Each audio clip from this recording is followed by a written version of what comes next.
Let the world go. Let the world move in.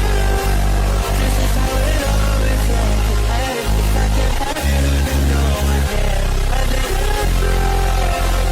Let the world go. Ladies and gentlemen, we are here to talk about Stranger Things Season 5, Volume 1. This is a spoiler-filled review with a very full panel. So if you have not seen any of Volume 1, please go and watch it. We've gone and done reviews for every single episode by themselves. We've done a non-spoiler review. You can go and check that out right now.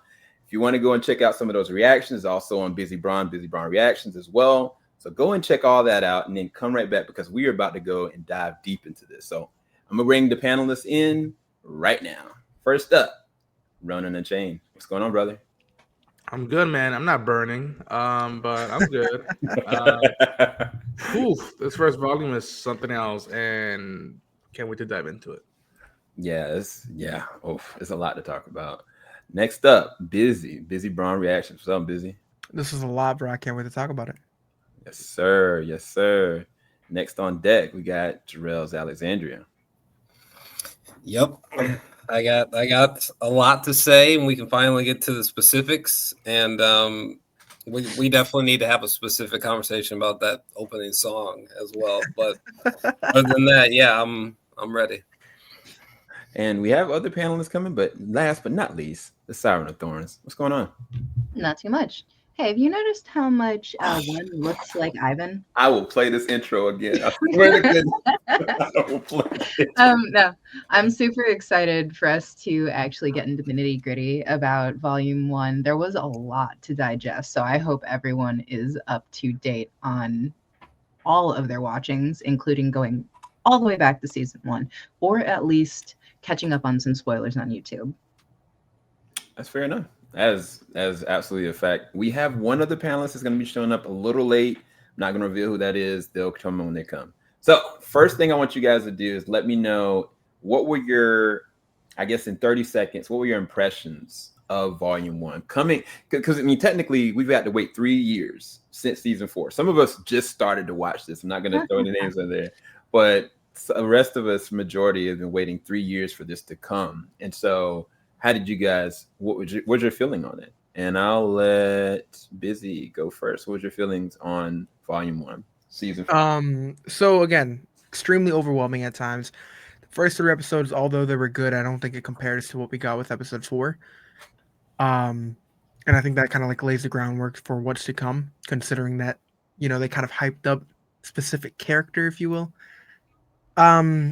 Although the first 3 were amazing, I'm just kind of, again, I'm so overstimulated from episode 4. That's like primarily what I want to talk about.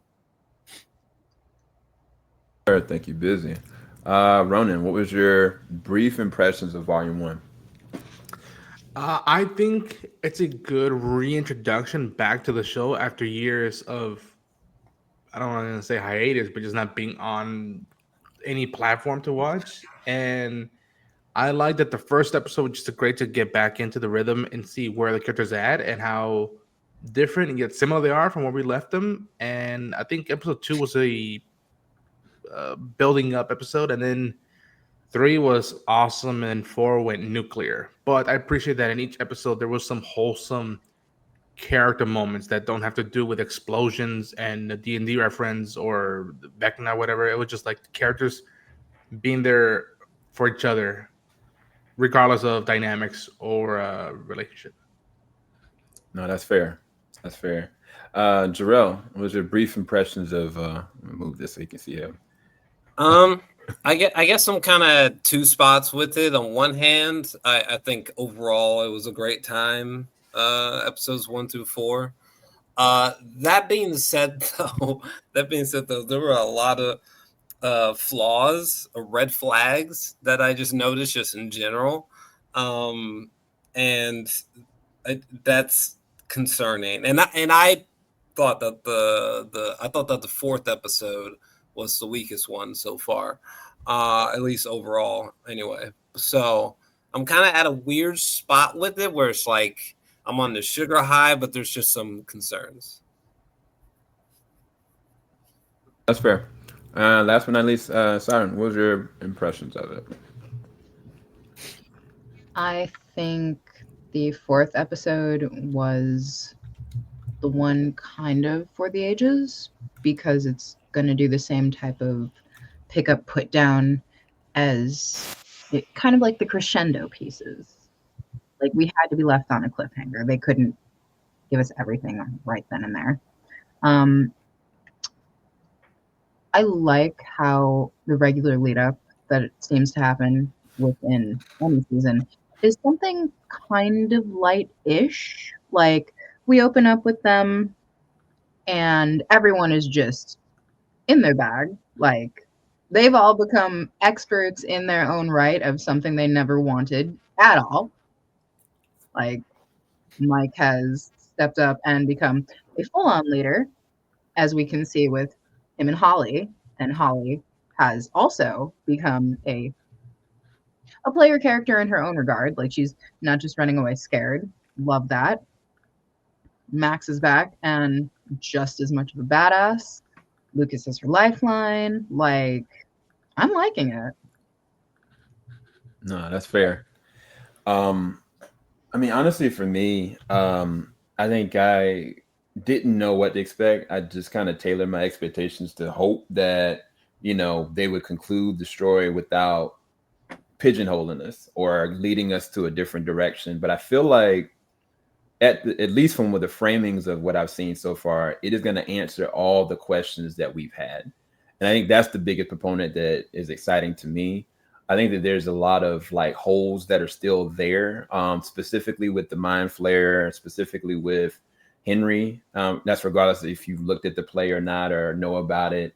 But I think that there's some lasting impressions in this season, much like season 4. And I feel like season 5 has had the capacity of being the best one, just because not just concluding it, but giving us what we've been asking for, which is the true answers. And I think that the cast, they're not, well, there are some people that are phoning in, but the main cast are doing an amazing job from what they've given. But I thought it was amazing, like seriously, from episode 1 until, but yeah, let's go right into it. So the beginning of it, I really didn't know where we were going because, the whole entire team were kind of working as a unit. They were doing what we call the crawl. They were trying to get in to do what? I was kind of like, where are we going with this? We knew that Dustin was kind of off on his own charted journey because technically he's still grieving over what happened with Eddie.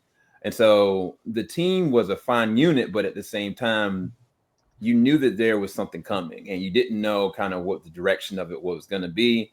And we also knew that Hopper had done this, 37 times? He had done the crawl 37 times total. And what we find out later, like I think with like episode 4, was that every time that Hopper was going in there, if he ever considered finding Vecna and getting close enough to Vecna, he was not gonna come home. He was gonna blow him away. Even if it killed him, it didn't matter to him. He was not going to come home if he got the opportunity to kill Vecna. So it's a lot of different players that had to make critical life-altering decisions all in a short amount of time. And I can use the same exact example with Max. We found out in the 4th episode with Max that Max had went in and she had, climbed her way out of it, but she had considered just letting it all go, trying to run or trying to get back home. And I don't know. I was going to ask you guys about when it comes to sacrifice and willingness to kind of say, look, I'm done running at this point. What do you guys feel like that from a theme standpoint, how they handle that with the spoiler in the spoiler capacity? How do you guys want to talk about that? Because I feel like every character at this point is done with Vecna. They're done with the BS and they're willing to do whatever they have to do, even if that means their life. Because even Joyce moved in front of a freaking Demogorgon and was ready with the next, knowing full well what the Demogorgon can do. But I don't know. What do you guys want to talk about? Sacrifice and with the willingness that the cast has changed their trajectory of what they're going to do. You're muted, Bizzy. So she did the same thing with Vecna. She straight up jumped in front of him. He threw her like a rag doll. But I mean, we're seeing that with all these different characters. I mean, hell, Miss Wheeler. Even, I mean, we're starting to understand where Nancy's getting got that from both Miss Wheeler and Mr. Wheeler were handling business. But I mean, I think they're all at a point where they just want to see this dude they want him gone, and although again Dustin's been on some shit pissing me off all season, but it's been interesting to even have that line of dialogue with him. He's like, oh, I just want Vecna done, like I just want him gone, and I feel like everyone's at that point right now. So again, I feel like even crazier sacrifices are going to be made in the next bunch of episodes, but it's going to be it's been a lot, just to see what these people are willing to put on the table. Yeah, that's exactly why I was asking that, because this is like leading into where we're going. Anybody else? The whole thing with Joyce, I liken that more to that's a mom instinct. That's not like it could have been Russians, it could have been whatever, but that's a mom just doing her duty. And what I do appreciate with these like close calls of death and all this stuff is that at the very least somebody is willing to say how they feel and give either a shoulder to lean on or an advice. And even the dynamic between Steve and Dustin, like that is older brother, little brother dynamic right now to a T. It just happens that Dustin right now is in the puberty phase, and they've been on this haul for what, 4 years now, between the when Will disappeared and now. So it is concerning with and it's weird because with Hopper, it's like we already got the cop out where they didn't kill him and he came back. It's like, okay, well, is he really gonna die this season? My concern is that as long as of our main cast, our main crew, if somebody goes, please go down swinging. That's all I seek for these characters now. Is like if somebody's got to go, make them go with dignity and don't let it just be a squeal and like a slasher moment. Even though my instinct is that's probably going to be the case, but don't do that. And I can only imagine if it's some of the kids, especially if it's. I don't even want to begin to think what the parents are going to be like if it's one of the kids. God. Jarrell or Siren, any thoughts? Back to Joyce. So, as you've heard from literally every other one of my reviews, Joyce is a badass.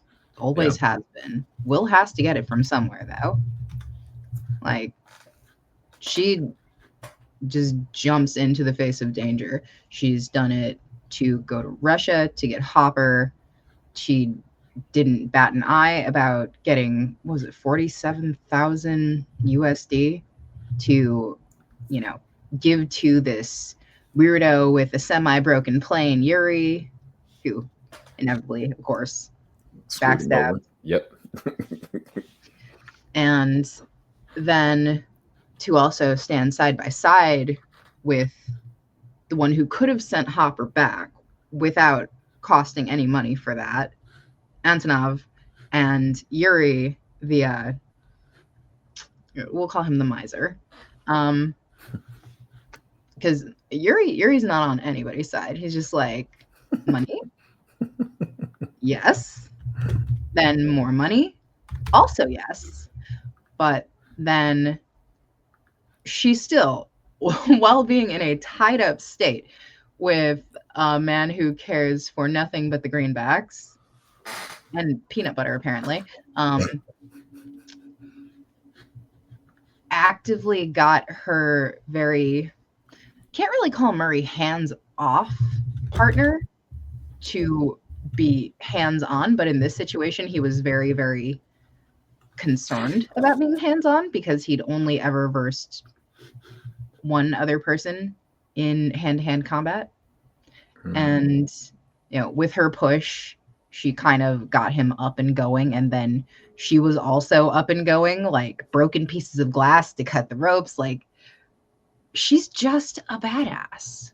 If there is a way to do something, she will do it. Yeah. No, that's actually a good point. Yeah, because she's the one, she literally was like, yeah, my son is still alive, when everyone thought, no, like, you're crazy. She didn't care. She's unapologetically herself, always been. And that was interesting seeing that flashback of her. It seems like she's always been like that. And it's interesting because Henry and Joyce seemingly know each other. But I think that's going to be a really interesting proponent later on too. So we'll get into that. Jarrell, did you have another sentiment? I mean, these are all pretty relatively like brave characters, or I guess when it's like feet to the fire, they're characters that'll actually respond and not like cower, I guess, instinctively. So, I mean, like this moment with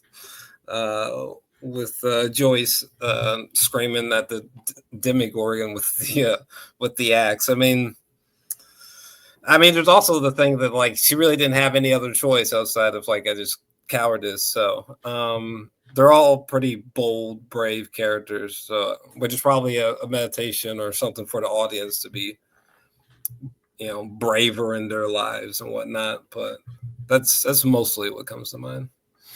Well, I am gonna wait. He left. I was about to bring in Keaton, but I think he just left. But anywho, He flipped. Yeah, I don't know where he went. Force him back. Yeah, I'm gonna have to actually contact him and find him to bring him back. But yeah, let's get into some of our most crazy moments. I guess this season, or at least this volume, anyway. Between episodes 1 to 4, what was the moment that stood out for you most? Like, what moment it was kind of like, oh man, I'm back, or oh man, I can't believe they went this direction. And it could be a character interaction. It could be like, I don't know, Dustin, like you said, Ronan, Dustin and Steve's relationship has progressed to a point that they are like brothers, and sometimes Steve is almost like a father, like more of a father for Dustin. But right now, he does not, talk about his emotions. And Steve, at this time, he's like, I'm done with this. Like, I've taken care of everybody, and I never get any kind of recognition for the things that I'm doing. I don't even have the person I love. So, any specific favorite moment or favorite character interaction for you guys this season? I actually do have a favorite moment from volume 1. It's actually like, I think it's just right at the back half of episode 1 with Holly, where the Demogorgon just bursts into her room, like almost on some Hellraiser type of shit in a way. And this Demogorgon was just going ballistic, Jesus Christ. And like I literally thought like she might just be completely dunzoed, just Freddy Kruegered in like 5 seconds. But that whole moment with that Demogorgon just going completely nuclear is definitely, it was a standout moment for me because there's a lot of times where Stranger Things will try to be like scary. I'm just like, this is not working. But they are great with suspense, though, and I thought that was just like a standout moment of adrenaline. I think to me it was in terms of interaction, dialogue. To me, it's Mike talking to Holly about like, don't be scared, and even awarding her, her own like character in D&D. And I even love the and I get the very older brother thing. I've felt that before, where just like, I was gonna wait a few years, but now's the time, as good as any. And he gives Holly the heroic and explains like her character, what she could do. And like, I was like, okay, this is good foreshadowing for the future. I don't know what's gonna happen in the next 5 episodes or whatever, how many episodes we got, but that was just a good moment of like Mike being a brother, not a Dungeons and Dragons dungeon master or one of the crew. No, that's just a brother. And that did a lot for both Mike and Holly in my books. To me, the big splash moment, like, oh god, we're back. It's Max. It's seen that sequence of running out of the canyon and then high, and then be like, oh shoot. And it's shocking because that character, I connected with the character in season 4, because when she was introduced in 2 and 3, I was just like, okay, she's part of the crew, but it wasn't until last season I was like, okay, she's one of us. No, for sure. Siren or Bizzy, favorite moment? Favorite moment. Okay. So it's hard to kind of break it down into one, but I'm gonna go with Nancy. Nancy and her brand of leadership has become just like my all-time favorite moments. Like, she is cool and calculating to a fairly concerning degree. Like, you just graduated high school, basically. Actually, not even. Like, how are you this good? And part of it is obviously because she has to be, but also, where did she learn to be so good with a gun? Well, was it like the first season we saw that Jonathan couldn't shoot worth a darn, and she started like popping off rounds, and she was just killing it. In 2, she was holding that shotgun, I think, towards the end. So like, it's been a few years. So, and they're in Indiana, so I'm assuming that like guns are not that big of a deal to get and maybe train and whatnot. There's a lot of open range, so I'm assuming that No, like but remember, she was like, good girl. Good girl. Study, go to bed on time. Yes. Date the handsome jock boyfriend. Yeah, she was. I think that's the most interesting thing to see all these characters where they were to who they are now, even down to like if you use Steve as an example. Steve was like, he had everything. The jock. Yeah. He had, his family came from money. Like he had it all, and it was kind of like the split decision for him to decide to go back into a house that presumably looked like something crazy was going on, because he wanted to protect Nancy and figure out what was going on, change the trajectory of his whole entire life. Now I don't know. It's just crazy that all these kids that have dealt with so much trauma and life-altering situations, like I don't know. It's endearing to see them make it through, to see that. But I think it's crazy to understand like how much it really did change them. I think we're desensitized because we're watching on the outside, but looking at it from the inside, it's like, these are kids. This all started when they were like, I don't know. I said it. They were robbed of the innocence of youth during those 4 or 5 pivotal years as a kid. Like, they had to level up that quick, and right now they're trying. Even Mike saying to Elle, like, this is getting to our heads. Eventually, we gotta make it out. We start making plans for after this is done, what we're gonna do. So the fact he's doing that now in his late teens, early 20s, just like, man. Yeah, because even if I just use like Will as an example, like when we first saw Will, right, in the first episode, like he was so full of life, and he's very brave, and yes, he was a little like off kilter as far as like what he really wanted to be and do and stuff like that. But when he was getting attacked, he was using a gun, ready to shoot a Demogorgon like a G. Even when he got taken in, like he legitimately running in the upside down. And all through that, after everything happened, like it changed him in a way that people don't talk about. This kid was abducted, abused, and changed forever. And he's still clicking. He's still taking. And I think, honestly, that's part of the reason why seeing what his redemption arc looks like now and what he has become and what he can do, I think that's why it hits different for a lot of different people. It's not just a cool moment. It's to say, like, look, this kid, at this time, we have tried to keep him protected, keep him safe because of what happened to him, what he was as a victim. But now he's taking all that and going full circle. So that's part of the reason for me, the real favorite moment for me was when Robin was empowering him and when Mike was empowering him, getting to the point where he did what he had to do to take care of them. That for me is one of the strongest things that's happened in this series, not just this episode, not this volume, but the whole series, because all of them in some capacity have done this. And he's here. Keaton, what's up, dude? I just overheard y'all talking about Will, I'm him, Byers, Will Thomas Anderson, aka Neo Byers, Will, I'm that ninja in 10,000 Byers. How are y'all doing? I'm sorry I'm late, but that shit was lit. Right? Like, I'm gonna be honest with you. But yeah, no, keep going. So give me what's your opinion of volume 1?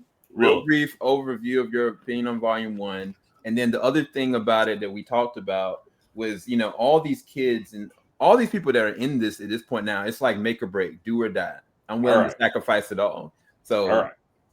So first off, Vecna's terrifying. All this stuff going on. There's one thing that just I'm not buying, and that's that there's any black people still in Hawkins at this point. I'm gonna be honest with you. Lucas and his family should have been gone, right? Like TD Jakes would have told him to leave after the gates of hell opened up, right? But honestly, this season's been amazing. I honestly was not prepared to care about Stranger Things anymore, especially since these kids grown now. Like the strangest thing is that how long it took for this last season to come out. They done been through a pandemic, been through a strike, been through all kinds of stuff. And so I didn't think I was going to care. 5 minutes in, and I'm like, these fools done got me again. And I mean, it's hitting hard because, I mean, first off, like, yeah, everything with Will just kind of absolutely blew me away. The episode name kind of gave it away a little bit, and so I got really excited for it when I started realizing like where it was headed. I was scared they were going to kill off Hopper when he had that whole suicide vest on. I'm like, that vest's going to come back later on. They didn't just give us that for no reason. Sarah Connor, Linda Hamilton. Linda Hamilton, I am loving her villain face. I don't know what y'all talked about the 25 minutes before I got here, but I'm just kind of going through my whole spiel. I really also love what they're doing with Dustin because trauma is a real thing, and he was the only one there that literally watched Eddie die, and he's suffering the repercussions from it, and all of that. And so I'm waiting for that to swing back around because him and Steve got stuff to work out. But they really, this season has been phenomenally well written, and I'm extremely excited to see where they're gonna go from here. The cliffhanger at the end of episode 4, it almost made me understand why they're like, nah, y'all gonna pay us for 3 months if you want to see what happens, because that was a hell of an ending. That was a legit ending. Like and so I'm really excited because the way that they began this season showing what happened to Will and ended this first arc showing where Will is at now, like that whole full circle thing that they've done, I'm really super excited to see what they do with it, because now it also begs the question, what does this mean for 11 and what's her name? Is it 8 that they found locked? 8. And 11 and 8, which also setting up a military base in the Upside Down is the most United States thing I've ever heard. I'm surprised they're not already drilling for oil. Like, I don't think any other country has the audacity to be like, we're gonna build here. We're gonna set up a flagpole. We're gonna do the whole shebang. We got a food court. Like the audacity to build a military base in Vecna's hood. State 51. Right. Again, the fact that there were any black soldiers in there too. I'm gonna be honest, like that's the most unbelievable thing in the whole show. The way I would be states away, like, nah, ain't no way. But yeah, no, I cannot do anything but give this season 2 thumbs up. I've absolutely loved every bit of it. I'm interested in seeing if they stick the landing, because a lot of the times shows like this, like, it goes on for so long and you pray to God they stick the landing, and then they're like, actually Game of Thrones, and it's like, oh. And so I'm really hoping that they Simone Biles it and stick the landing. trying to think if there's anything else. Nah, you good, man. You good. Yeah. You're not All right. swinging. All right. I'm caught up. All right. Cool. Sorry, I'm late. Sorry, I'm late, y'all. You're good because I think because we don't have the full story yet, we still got a whole other volume. We got a whole 2-hour long movie essentially. There are holes, right? Because just using what Keaton talked about, the military, which is funny as hell, but the military being in the Upside Down, that's his domain. Why didn't he just wipe them out? Right? He could have wiped them out at any given time, but he waited till he went to their home turf and just wiped them out from there. And at any given time, he could have taken care of both at the same time, but he chose not to. I've got a pretty good idea. I see. That's what I say. But again, we don't know yet. We could go the route and say, okay, they have protection because they've got 8 there, and she's technically 11's kryptonite, so she may be kryptonite for Vecna. We don't know.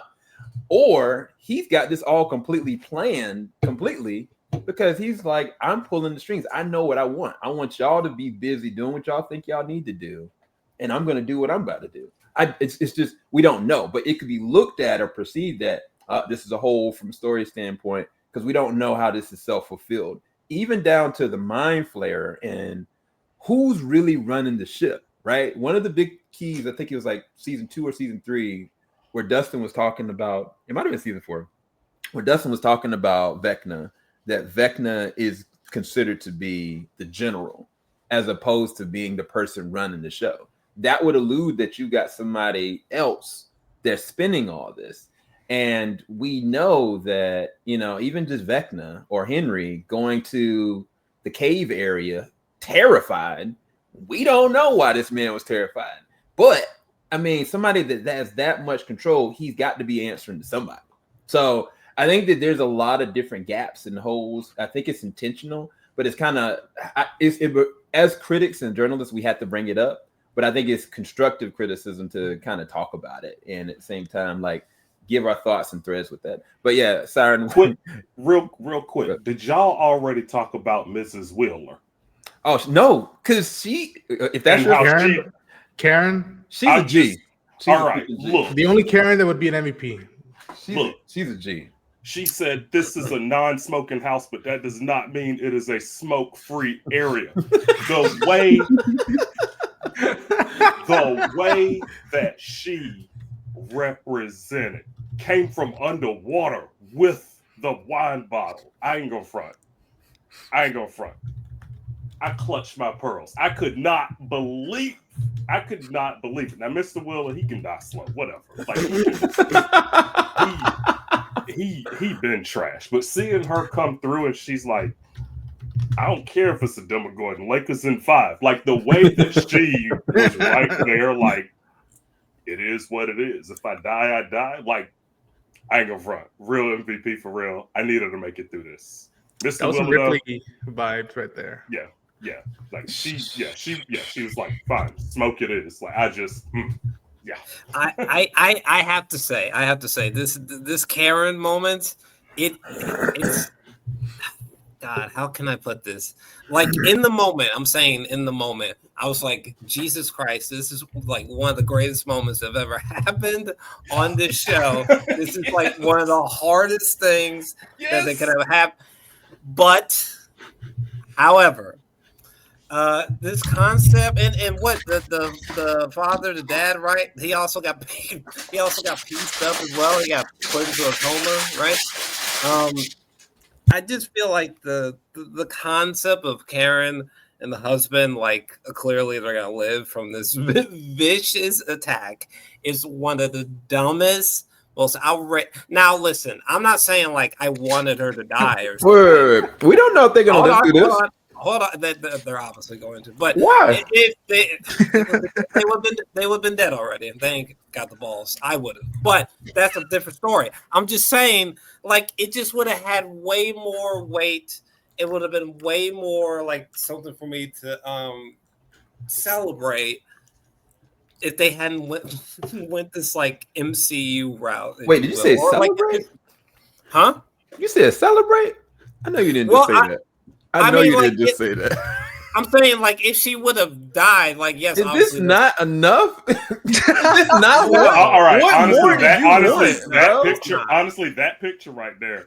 it's really not. Jarrell's right. She should be dead. Like that's a death. Right.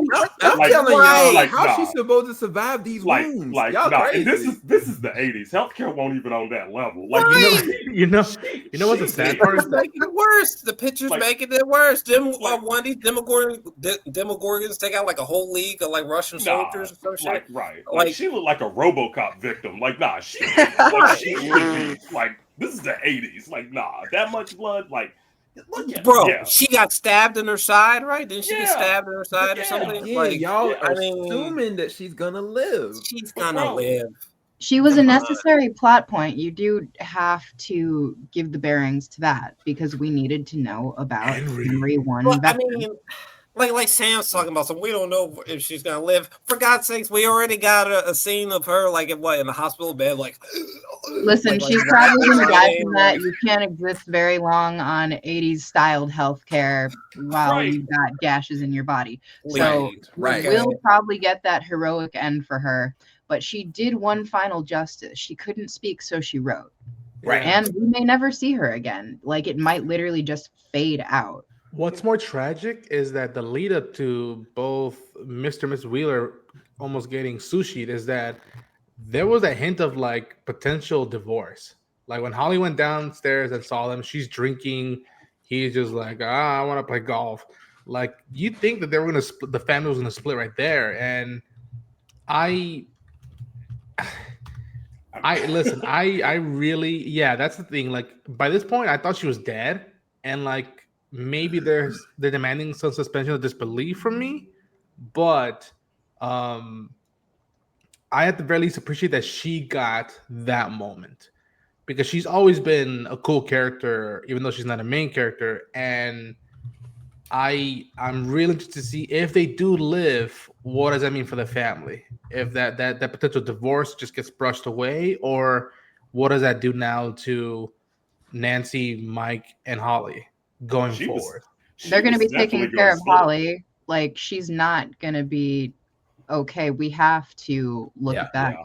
They take Exactly. the Duffer Brothers take a very serious approach to things like this.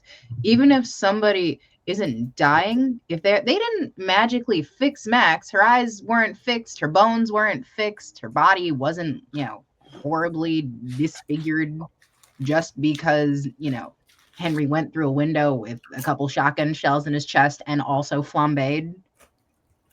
Like, Also, I hope that Max talks to Holly about her what her private life was like with her family, because I think Holly would appreciate that. That like I saw mom and dad arguing, and I don't know what if that. I don't think that's a good sign and whatnot. And if Max tells her, well, my household wasn't always a warm place to be, but go look for something to hope for and something like that, because I think that also helped Holly in going forward. And also what Mike's been saying, are we going to leave Hawkins finally permanently, or do we stay here for the rest of our lives? Hell no.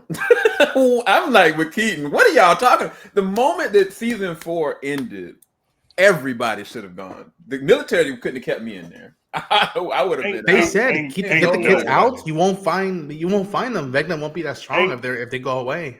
Ain't no way. Freddy Krueger there and you gonna stay living on Elm Street? Ain't I no mean, way. This is like Welcome to Deary. Like, there's no way you could keep me there. There's no way. But this does bring up a good point, because I wanted to bring up the fact of how Vecna is targeting his victims, right? We can go into the theories about it or anything like that, but I really wanted to just kind of talk on the facts, because there's a moment that happens in season 1, right? When Holly is really young. Now, we initially thought that Will was going and walking through the house, and that's where the lights were connecting, whatnot. But that still doesn't necessarily make any sense. Was it possible that Vecna had targeted Holly even then? I'm just asking y'all, because she was a target, and the way that Henry was showing up to these different specific kids was through their dreams in midday, through their minds. And so I'm wondering, did he initially want to target Holly as well? Because for all intents and purposes, he already had Will in Upside Down. But I'm just curious y'all's perspective on that. did he already have intentions on getting Holly as well? I think it could have made sense for him to already be pre-planning to target the children, because the spot that Will was attached to was reminiscent of the space that he wasn't supposed to see. And the stasis that they are in is the exact same thing that Will went through. Right.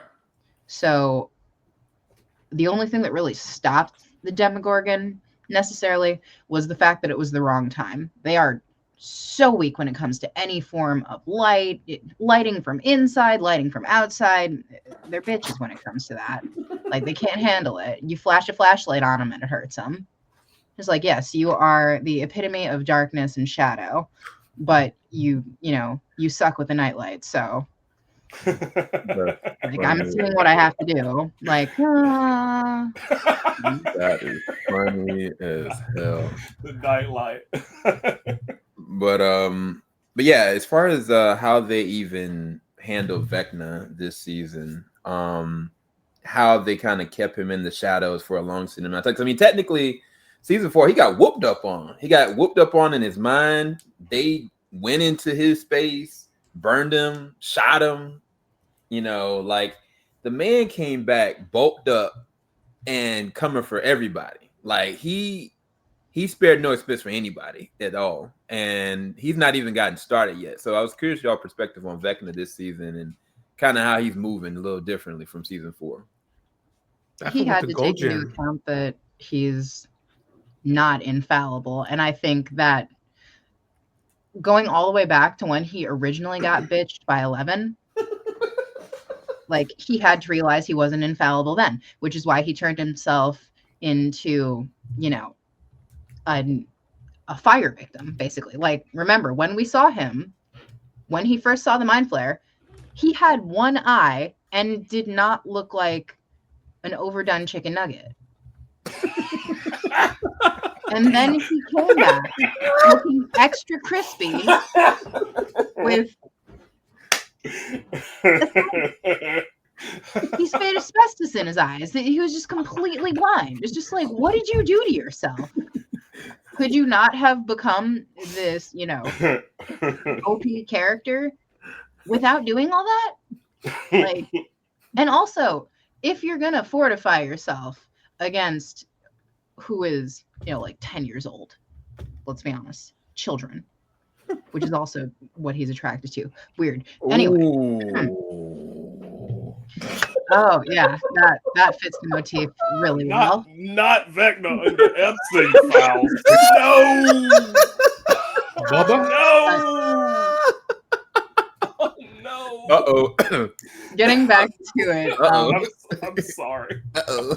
You see that? He looked like that originally. Like, and then he's just like, you know what would make me be really terrifying? Absolutely no muscle mass, no tone, no bulk, just veins. Veins and burn. Jesus. And blind. Veins and burned and blind. Oh, and of course, like, excessively gauged nostril holes. What is up with that? Oh, dude. Also, it takes a lot of guts for him to still, he got his ass whooped last season and still come up to Will and be like, pussy. And and to think he still underestimates these kids is very intriguing. It says a lot either about the Upside Down or who Henry was even before he got juiced up. And I also wanted to bring up that has anybody here seen the Stranger Things play? Not yet. No? Reviewed The it. Broadway one that's supposed to be like Vecna's backstory. I suppose. I haven't learned into it yet. But what I've been hearing is that dives deep into Henry and Joyce and Hopper when they were younger.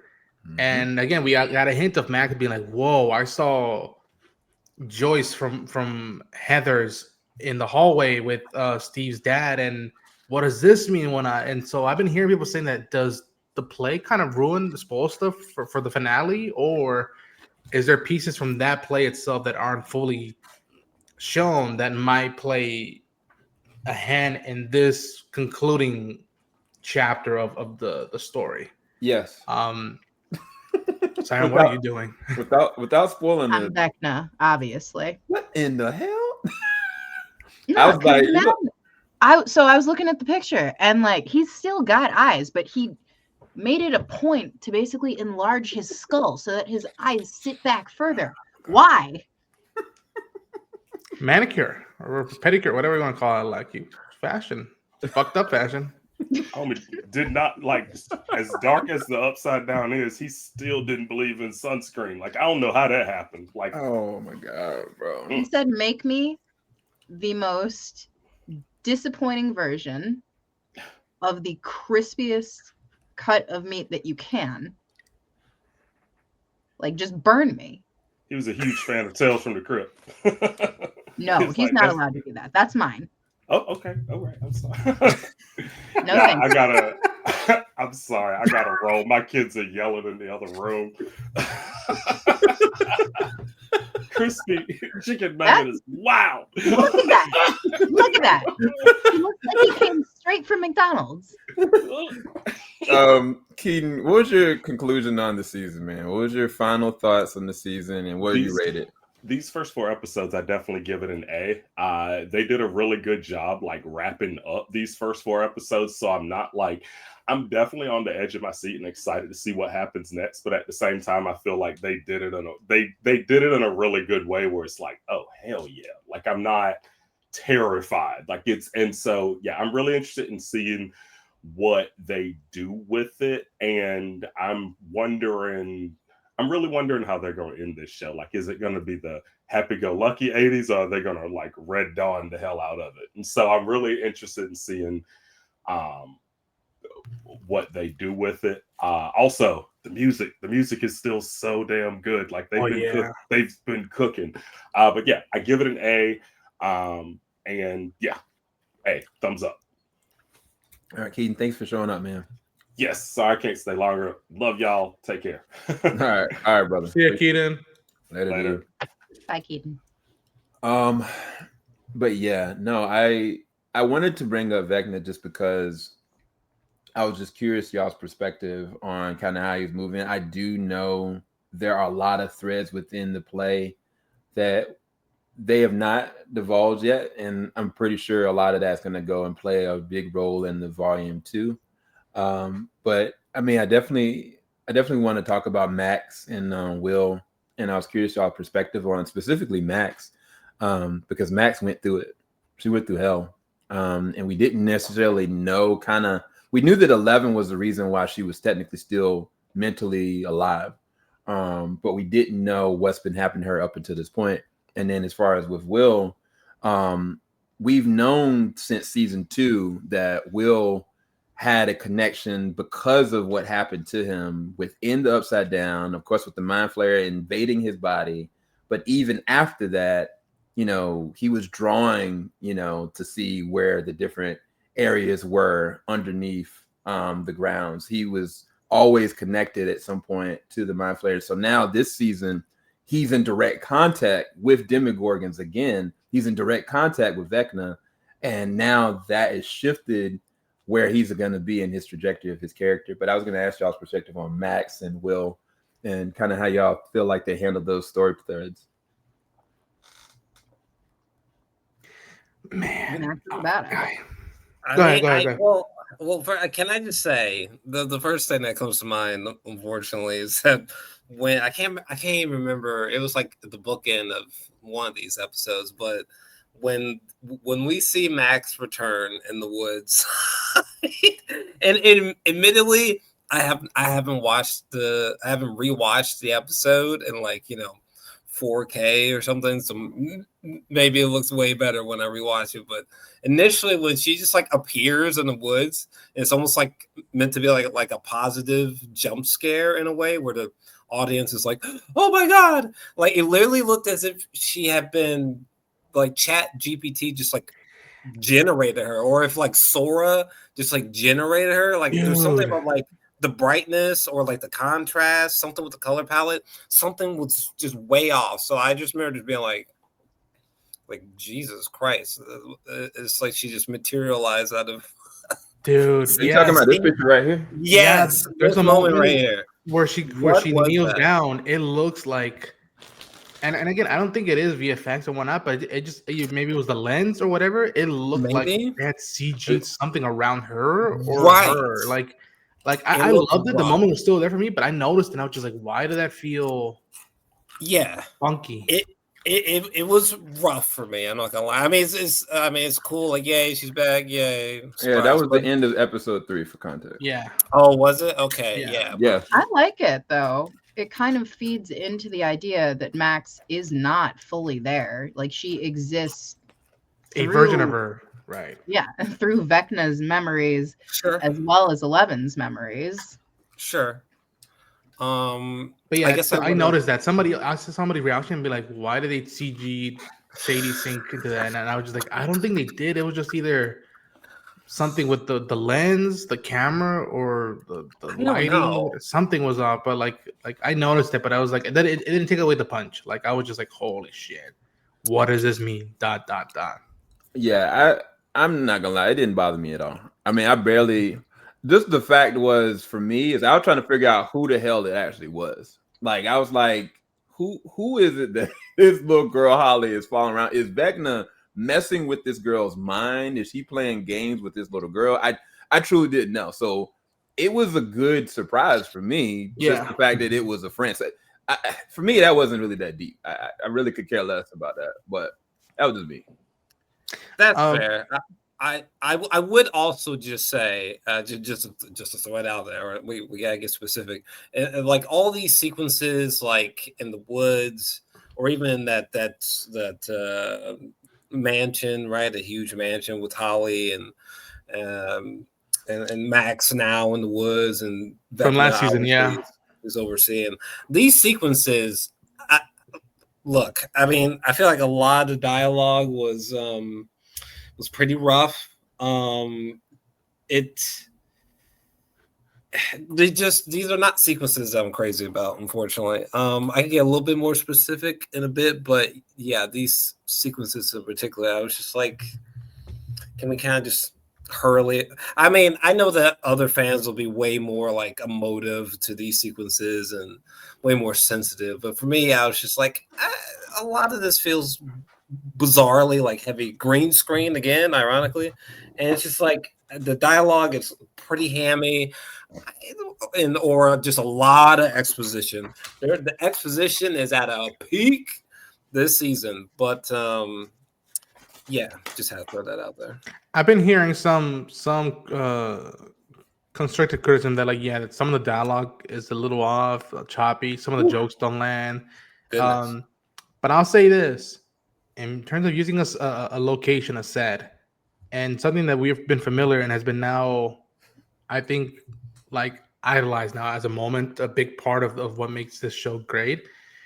And I brought it up, and we've talked about it, but like the sequence of her saying that like sometimes music is a way to find yourself way back. I'm paraphrasing the line. It's so good, but like them replaying the sequence of how she got out of I'm still here from season 4, and how they flipped it. Oh yeah, the music is there, but you're not gonna catch it. You're gonna stay here in the Inception world, and like you're gonna be stuck here forever. And how they flipped it, that was genius. I was like, that is cold and messed up to put it to that. And the fact that like she's been in a coma the whole time in the world, and she's just been there still battling this whole thing day and night is sad and messed up and tragic in a lot of ways. Yeah, I think the reason she can't escape from that space, though, and we did actually see it being presented to us, is because when the music stops, she is fully into Vecna's space. And that is not a spot that you just want to stop. Like, your opening to the real world, or the conscious world at least, is through, well, Kate Bush. And the minute the song is over, you're stuck in this hellscape with people trees, and you could still very easily become a people tree because it's still got the sentient, are they vines? They look like organs. I can't quite tell. The human meat pieces. Yeah, I'm not even gonna lie to you. When I saw So this is I guess this hits differently for me, and this is maybe just a difference of opinion. When I was going through what Max was dealing with, I kept going to the movie The Cell. This is Vincent D'Onofrio, and The Cell. It is Jennifer Lopez going into the mind of a killer. This is not something you should do ever. And for Sadie's character, Max, she didn't have a choice. It was either die or live. And at any given moment, if he caught up with her, she was done. That's it. And I think the thing was, with thinking about it from that perspective, for me, when she started kind of going and recalling back of, like, you know, first time I got there, I ended up right where all these kids died, that 11 banished him away. I was like, man, from a traumatic standpoint, she didn't know what the hell's going on. The only measure of hope she got was because Lucas was continuously playing it. And as she was slowly going down the rabbit hole, she was getting more and more like in danger. Like there was one point she had to start back all over again. And so, yes, it is exposition, but it's very important, imperative to go through the constructs of what and why she's maneuvering the way she is, and even valuing how strong of a person she actually is. Because at the moment that she was at the location to get out and she couldn't, and Vecna caught her, and the only thing she could do is just hide away in some like boulder area, like, is insane to me. And so I think that Sadie, from an acting standpoint, handled it really well. I don't think she phoned it in at all. And I think that the way that they handle it in the short amount of time they gave, short of giving her a full episode, I think they did a lot. And that was all in episode 4, right? That was a good measure of time. Yeah. The only time that we had with Holly and Max was just 2 scenes. So I don't know the other scenes you're talking about, but there's only 2. So for me, it was an empowering thing for Holly, in my personal perspective, because at a certain point, like, Holly was like, okay, now I know who this man really is. You want me to stay in here. And she understood what Max was conveying. Like, there's a very importance of, like, we got to stick to the plan. And Holly was like, all right, I'm with it. Like, Holly got cool points from that for me. So it's not just, I mean, from a technical standpoint, if y'all look at it visually, it's what it is, but it's very important where the trajectory needs to go. And I think they conveyed it really well in a short amount of time at that. But Holly saw someone who's a little older than she is letting her emotions out, not keeping it in, not writing in a diary, not turning the cheek. No, just letting all out. And I can only imagine how much work is being done for Holly right there in those moments. Because she's going through hell at home. Like, she can't talk about any of the stuff that's going on at home. She's reading books. Like you can tell she's losing herself in books, which is it's a cool, nice thing. We've all done it, but like that, like you said, that's the moment. Like she was all the way impressionable. Like if like her parents got into a fight one other night after that, and like, you know, Mr. Nobody was like, hey, like, look, I can get you out of here. Like, it's okay. Like, she would have probably went off willingly. It didn't even have to be a fight. And that's how malleable Holly was. But the small little threads, the conversation with Mike, the deep, like, cut with her and Max is going to change the trajectory of Holly forever. Holly may end up with powers. We don't know. But at the end of the day, she's stronger for it. She's a stronger person from just the conversation with Max and understanding what the situation is, and also that she can make it. Because I think even more than anything with that conversation is the understanding that if Max can make it, maybe I can make it too. And that's gold for me. I mean, that's one of the things that, as cheesy as this show can be, it empowers people in ways that you just really don't really understand. And that's why I wanted to talk about Will as well. But again, whatever y'all think about the Max and Will thing, that's where I brought it up. Can I also bring up Robin? Just MVP. Yeah, sure. Just like, again, I was shocked when she was introduced into the show and being like, oh my gosh, I love this character. Don't you dare do anything to this character. And now season 5 now, and you're like, if we had said goodbye to these kids a little while back and just focus on Robin, Steve, Jonathan, and Nancy, that would have been another like cool other story to see, because Robin is so I love her writing and what Maya brings because it doesn't take away anything from the plot and doesn't take away anything from character stuff. Like she is such a gem of addition to this show, and seeing how she feels about the world through her lens, through her voice, is so endearing. It's so likable, lovable.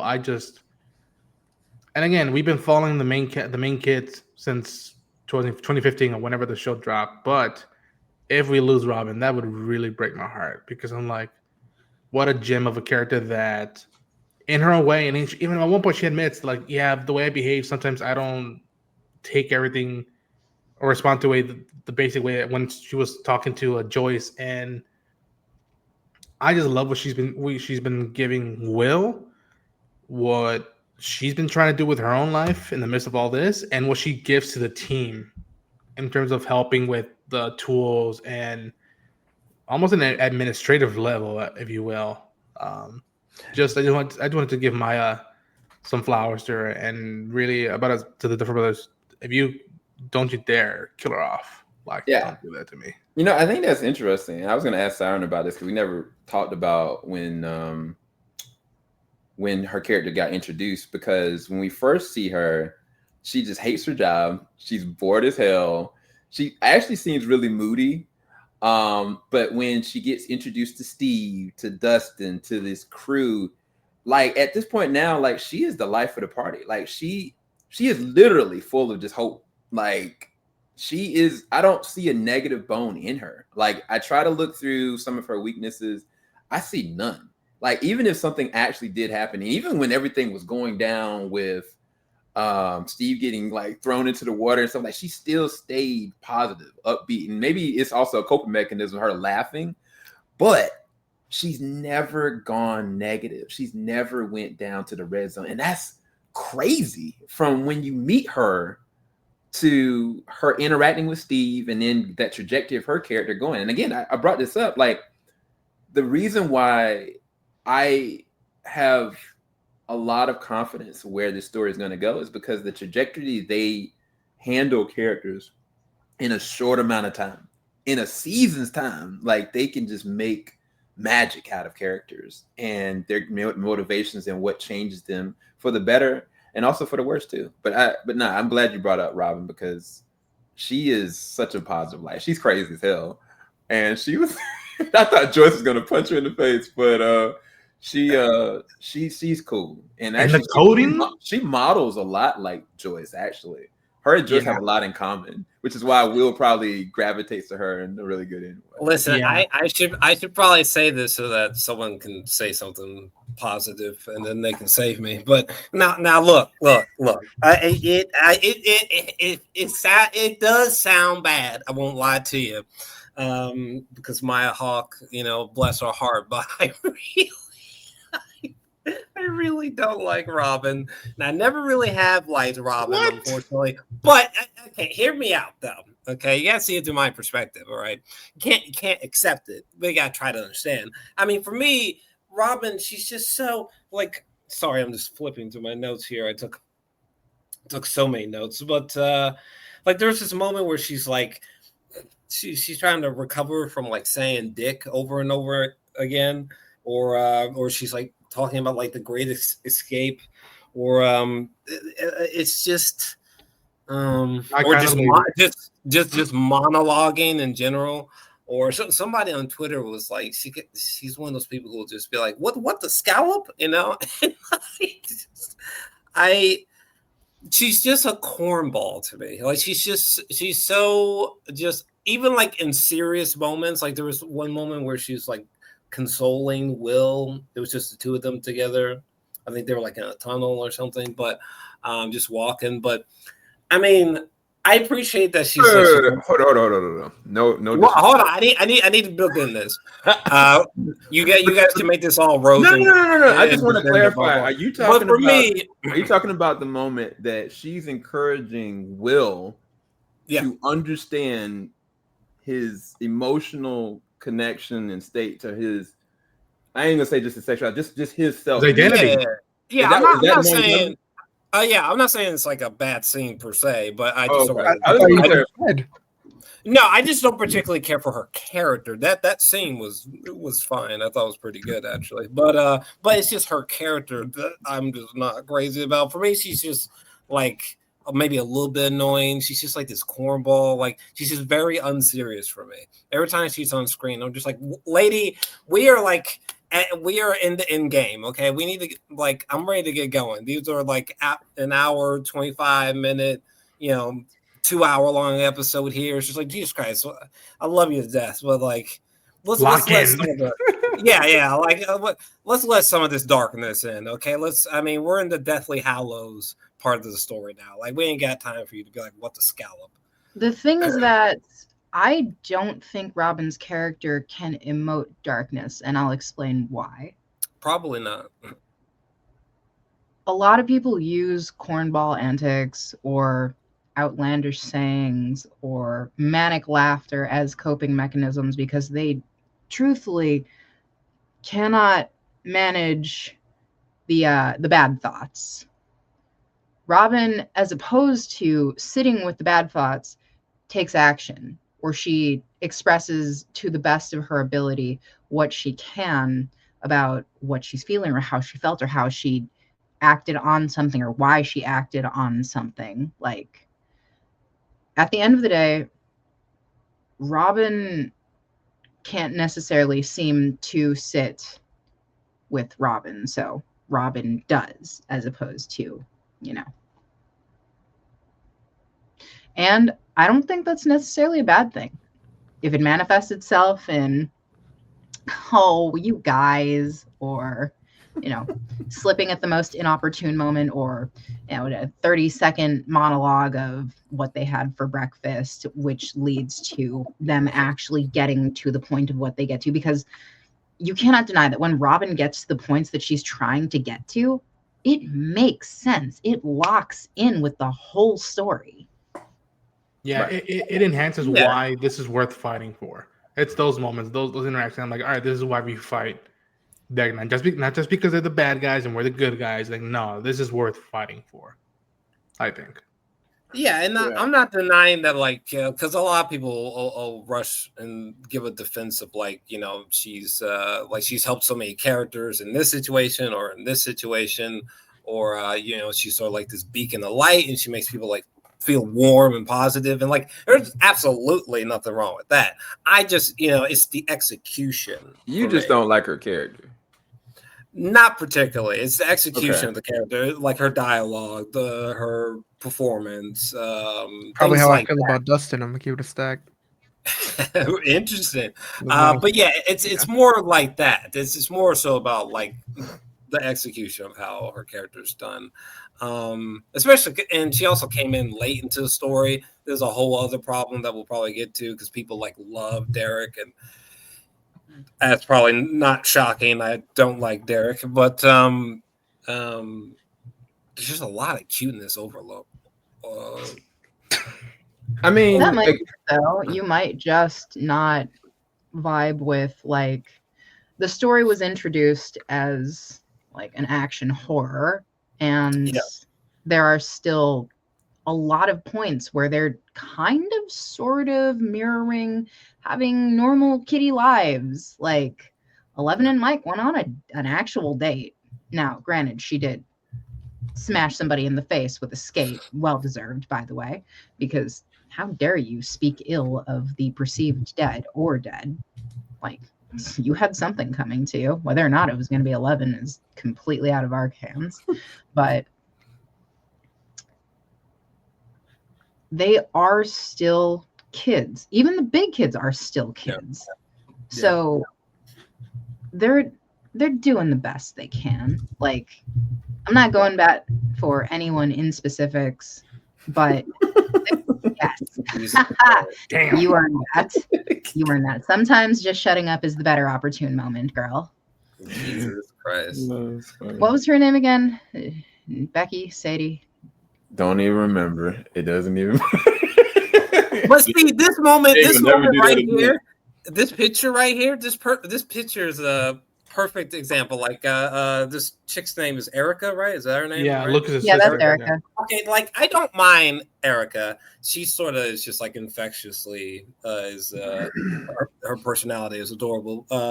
But it's just like right there that we did not, in my mind, we did not need a Robin. It's just like we already at like we're at max capacity when it comes to like cuteness, personality, overload with these damn children. Okay, like they're trying to throw in like we got this older Holly, we got Robin, now we got Derek. I almost thought I was suffering from Alzheimer's. I was like, when the hell did Derek come to the picture? There's no way he existed prior to this season, right? It's just interesting that they're trying to like throw in still like these new characters, and it's just like, motherfuckers, we're like in the final hours. Okay, can we just like keep the focus? Okay, it's almost like the show is having like a form of ADHD, right? Like we got Linda Hamilton's character, right? Not child, but still someone new. Also, that we just got thrown into the mix. It's like, Jesus Christ, now I have to remember you now. What was Linda this season, or was she around before This season? Just this season as well. Yeah. I think the character Dr. Is it Dr. K? Yeah. Yeah, Dr. K. I think that she's been brought up before, but we've never seen her. In canon, she's been brought up probably, but we've never seen that. That's who she is. That's who she looks like. Yeah, I get where Joel, in that tiny sense of like not making the show too big and keeping it still simple and centered. But for me, you need characters like Robin, if done well, because if they would have if they wrote the character differently, I think it would have rocked the boat for the show and the dynamic between the characters. But because, again, for me, I connect with Robin that like she's there to help and also being a shoulder to lean on. And I can only imagine that I hope somebody comes through for her if she needs a shoulder to lean on eventually. Yeah. And Steve, also, random comment: if Maya Hawk ever watches this, you do a good job, keep it up. But I, for the life of me, cannot, like, at moments she just smiles or just looks at the camera, and I'm like, God, I see her. I see her mother like there, like I see Uma there in so much big ways, and I'm just like, it's such a cool thing. And I'd be like, yo, you have what Uma brought in her strength in a lot of ways. And I was just like, that's so cool to like see that generation now in this limelight for me. but every character has a character to play against. You also have to look at it that way. So we have Nancy, Jonathan, Steve, Robin, 4. We have Mike, Dustin, Will, and 11, 4 initially. Then we have Erica, Holly, and we have Lucas and Max. And the reason I say Lucas and Max is because they are kind of a bonded pair at this point. Yeah. So everyone has their match, their counter, or, their arc. So even though it seems like, yes, a lot is going on, when you break it down into the actual spaces of where they started and how their story progressed, then the lead up makes sense. Like Robin, she fits. They needed somebody who was smart because Dustin's got too much of a chip on his shoulder, a good point, at good and bad points. And Steve, he's your lovable jock. He is bad at school. And Robin just needed something to do. She's like, I can't stand this. I'm bored as hell. Let me in on it. And then, truthfully, if she wasn't going to be a big character, she could have bowed out. She'd been like, okay, I did my part. I'm not dealing with any of this weirdness. Or when the Russians started attempting to shoot at them on the roof, she could have been like, hey, well, that's just too much for me. So as quirky, as, corny, or as silly as she's serious. Like, she's serious at the end of the day. She's serious, she's necessary, and she's seriously necessary. Yeah. I mean, I think the biggest thing is that all these characters are very interchangeable, whereas you wouldn't think that would even be possible. Realistically, not everybody's going to have this serious demeanor about them. Some people are going to go and be passive aggressive. Some people are going to go and use comedy to retroactively deal with their own trauma. You know what I'm saying? Like, not everybody's going to deal with it the same exact way. But when it comes down to those human moments, I mean, I honestly never thought that we would get a Mike and Holly conversation. Mike grew to be who he is for Holly. He wasn't like that before. He would never have gotten to that point of encouraging her. He went through hell. He went through a lot of life to bring him to that point. And I think a lot of these characters, whether that be Jonathan having a moment with Will, or whether that be Robin having a moment with Will, they're interchangeable because of their relationship and because of like the seriousness of where they feel like they have to go. Like, at the end of the day, these people are trying to fight for their lives at this point, come what may. And it's like, I think when you have like soldiers like, you know, your boy Eddie in the last season, one of the things that was so beautiful about Eddie was a beautiful soul. You didn't know that, you know, in the beginning of the first episode, but then when he had this conversation with old girl that died at the end of the first episode, you're like, oh wow, he actually really cares, you know. And then you get the understanding of kind of what kind of person he is. And then when he perished, that hurt, you know what I'm saying? But he interchanged with all the different characters because of how the Duffer Brothers write. They understand the assignment. I just think right now we haven't got the full entire picture, but I think that they understand where they want each character to go. Because a lot of people could say, yo, Erica, shrewd as hell, right? But from where she was to where she is now, that last episode of season 4, when your boy Lucas was screaming like, Erica, help.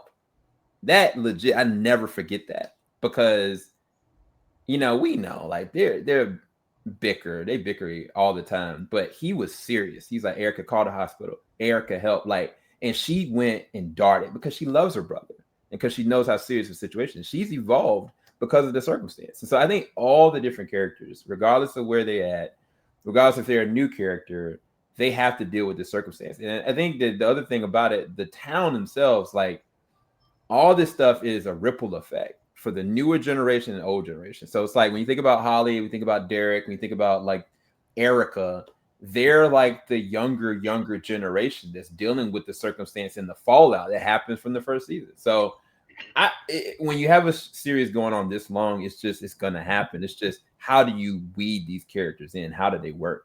And I mean, did y'all hate Derek as a character? I'm curious about that. I know Jarrell's feelings on it, but did y'all hate Derek as a character?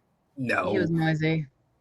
I think when he was first introduced, I was like, okay, like this kid's gonna be a pain in the ass. But as we kind of progressed, I mean, it's kind of how they were when they first started. You know, he's got a charm to Yeah. him I a little mean, bit. yeah, they I got, like when he got the stick. yeah. I mean, it was Da-da-da. funny. Exactly, it was just funny to see how quick things changed from him being like just that little shit to him, you know, commanding people with a stick. You know, it was just fun little development. But I thought it was a cool little addition. You know, It's just, I mean, what do we got? What do we got? Like 4 episodes, right? Or left? Is that right? 4 episodes? I think something like that. Yeah. We have 4. Yeah, 4 total, but like one of the episodes counts for like 2 episodes because like 2 hours and change. Finale. I think the latter episodes are like legit an hour. Fact check that. Every episode onwards is over an hour long. An hour and 43 for episode 5, an hour and 41 for episode 6, an hour and 50 episode 7, and episode 8 is 2 hours. So like each one of those can count for 2 episodes in and of themselves. But yeah, it's just I mean, listen, I hear you, internet. I get that everybody, like, almost shockingly is seemingly in love with this kid, but I mean, listen, go ahead. I'm just saying, like, we are so late in the hour to be bringing this nigga into the picture. It's just like, fam, I'm just ready to race to the end. Like, for the love of God, like I was saying, we only have 4 episodes left. It's like, hi, Derek, but like, can you go to the back really quick? Because there's a lot of heavy shit going down. All right. Just saying, we got a lot more pressing things to get to besides exploiting your cuteness, Derek. I'm so sorry that I'm not in love with your character.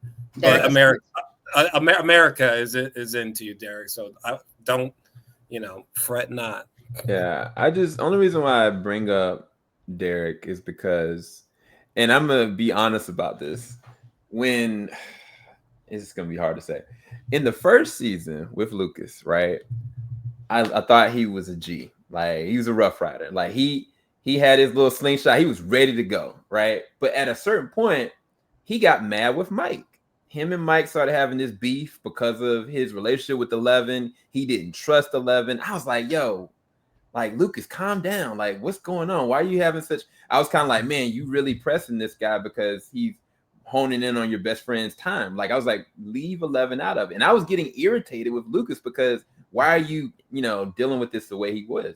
But at the end of the day, what they did with his character is he was the reason why they survived. He was the reason that he went back, warned them, told them what it was because he loves them. So it's kind of like, as much as I didn't like Derek at all in the beginning of this season, and I was like, I swear he's only been in this season. I don't think he's been in any other season before now. I think that they're going to do something similar with that. And that's just the way they write. They understand like attachment. They understand like how you can allow a character to progress to a point and to be a part of the narrative, because that can happen at any given point. Like you can interject a character into a narrative. I mean, I understand what Jarrell's saying. He wants to get to the finish line, but at the end of the day, I'm just along for the ride. I always ride the wave at the end of the day. So until they prove me wrong and the character ends up being a completely obnoxious. Now, I'll say this. Linda Hamilton's character, I did not like Linda Hamilton's character. I love her.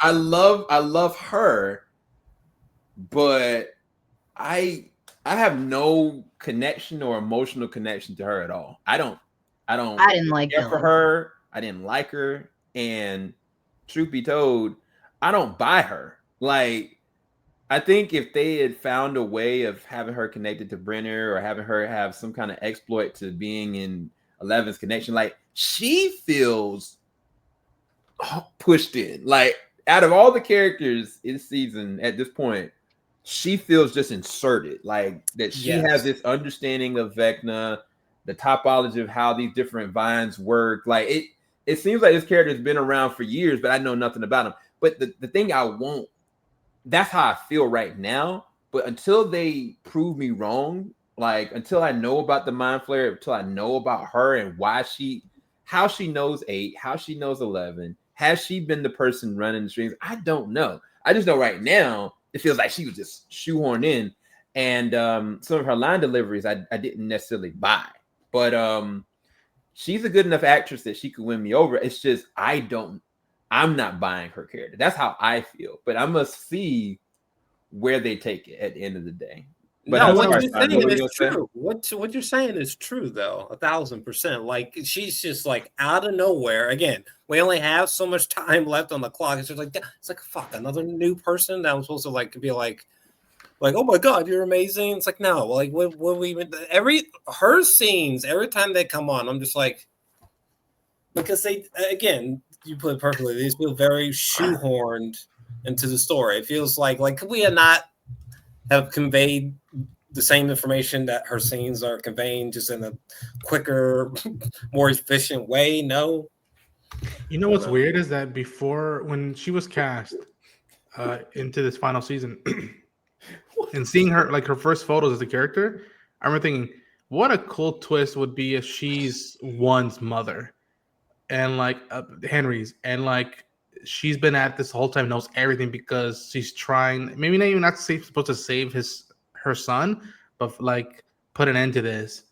And I was like, no, is that too convenient, too simple of a thing to be like a mother destroying her creation out of all this, and what she did wrong that led to all this? And I was like, no, that might be too simple thing. But at this point, like you said, I'm waiting to see all their cards, see if it doesn't feel shoehorned or it doesn't just feel like, okay, well, we got rid of Matthew Modine, we got rid of the guy from Aliens. Who else we got? Who else we got to be a lab coat villain and whatnot? Oh, there was one other thing I wanted to bring up, and it's not a negative, it's kind of a nitpick because I do love the episode 1 to 2 progression. I think that episode one should have ended the moment that Miss Wheeler went down, and seeing Nancy looking at her mom, just like how the opening titles opened up the episode 2. I think that they should have let episode 1 be long enough that that's where that episode ended, with Miss Wheeler on the ground and the phone right next to her, and then they end the episode, because it feels like, to be honest with you, episode 1 and 2 should have been together.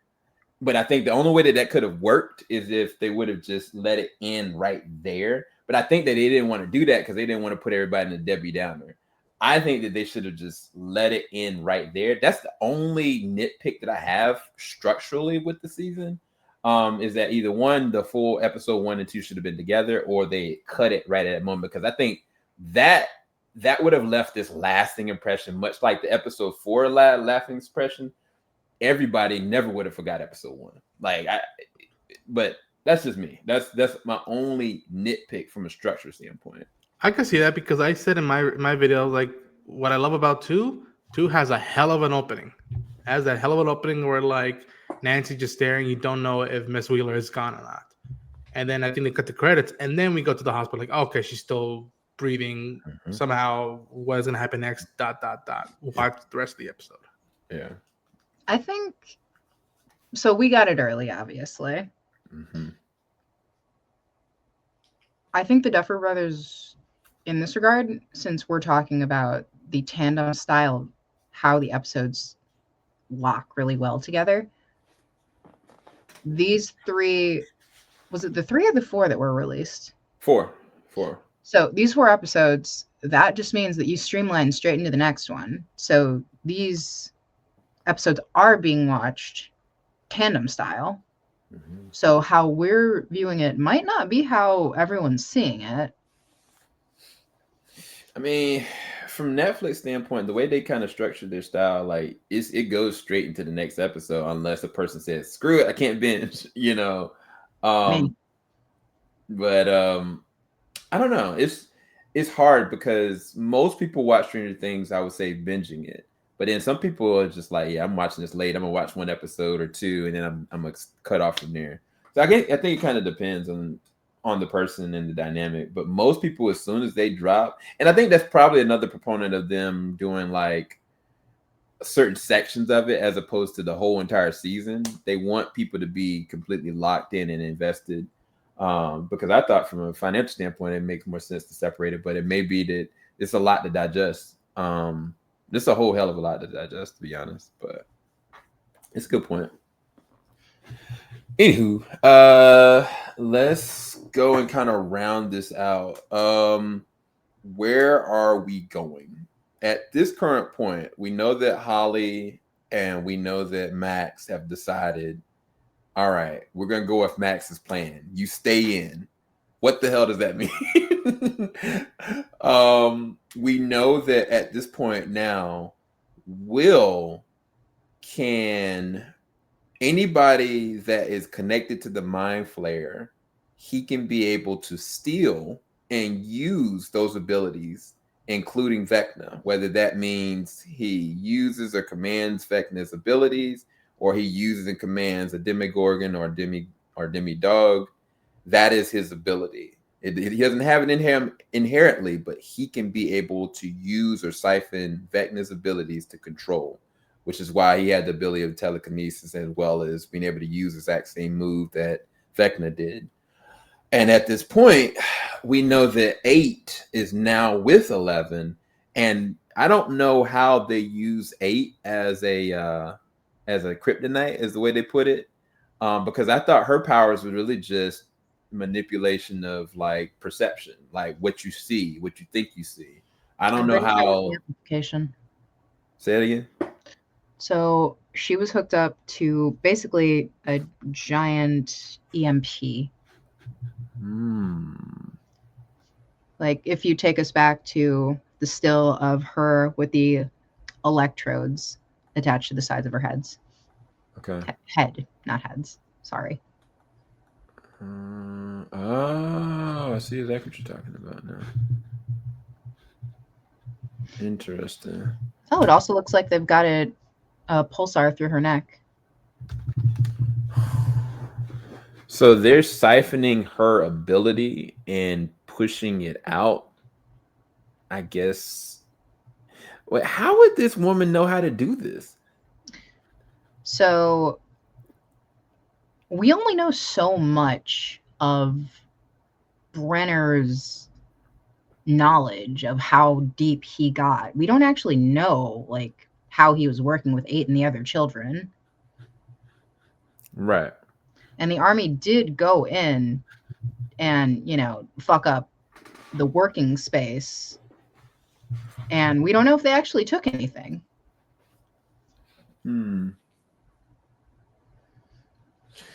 So is it safe to say that they're trying to use 8 as a deterrent from Vecna then? That could be it. It could also be like the same type of sentiment towards 11, because as we have heard many times from Henry's own mouth, he and 11 are the same as far as he's concerned. I'm still not seeing it. Like, she's super OP, but she's also wildly like emotionally driven. Henry is calculating. I'm not going to call him tactical. He's mostly run by his very pompous belief that he is infallible because of his being backed by the Mind Flayer now. And prior to that, when he thought he was so good because he manipulated a child who had been bullied by everyone in what was supposed to be her home. Like, you were their only friend. So Henry, let's break it down to really simple terms. He's a bully. Like, he is a bully. And he utilizes that, like, that very simplistic fear of, I didn't think you were like that, and now I'm completely taken off guard because you're whatever this is, and you're hurting everyone, and you're doing this, and you're doing that. Because if we go back again to when Henry was staring 11 in the face while she was inside of his head, and he's getting ready to, end Max, like, she's telling him he's not the monster, and he's like, oh, no, you've got it all wrong. Papa didn't make me the monster. You did. So he plays on people's fears, and it resonates with him. It seems to have always resonated with him. Like, remember when he would traumatize his little sister by killing all the wildlife? Right. Who did that service? What was that for? Aside from, maybe in his mind training, in her mind trauma. Yeah, I mean, he's a psychopath. I mean, it's the epitome of somebody going and like testing something out. Like, oh, I wonder how this body part works. Oh, I wonder what happens if I push this far. But yeah, no, I really truly don't know where they're gonna take that. But where do you think some of these storylines are gonna go? As far as Holly and Max, as far as Will, where do you guys think some of the trajectory of these characters are gonna go? New strengths. Lots of new strengths. Max might take on her own leadership role. Like, I mean, we kind of saw it as she was setting herself up to be bait. Like, she was just like, this is what we're doing. She told Lucas multiple times. He's like, so I was thinking, maybe we could use literally anyone except for you. And she's like, we'd feel like absolute shit. And like, so newfound leadership. For Holly, newfound strength. And I'm thinking for Holly and Erica and maybe Derek, he feels really like a bit player. Like he's going to do his thing and then he's going to be like, I don't want to ever be involved in any of this ever again. He's just like, namaste, don't talk to me. They might have to like line up towards volume 2 in the finale of like, all right, we need 2 teams, one on the inside, one on the out. One look after Hawkins from the outside, and then the main team go and fight off Vecna directly. And it will be a big swing if they make us feel all this dread and yet everybody lives.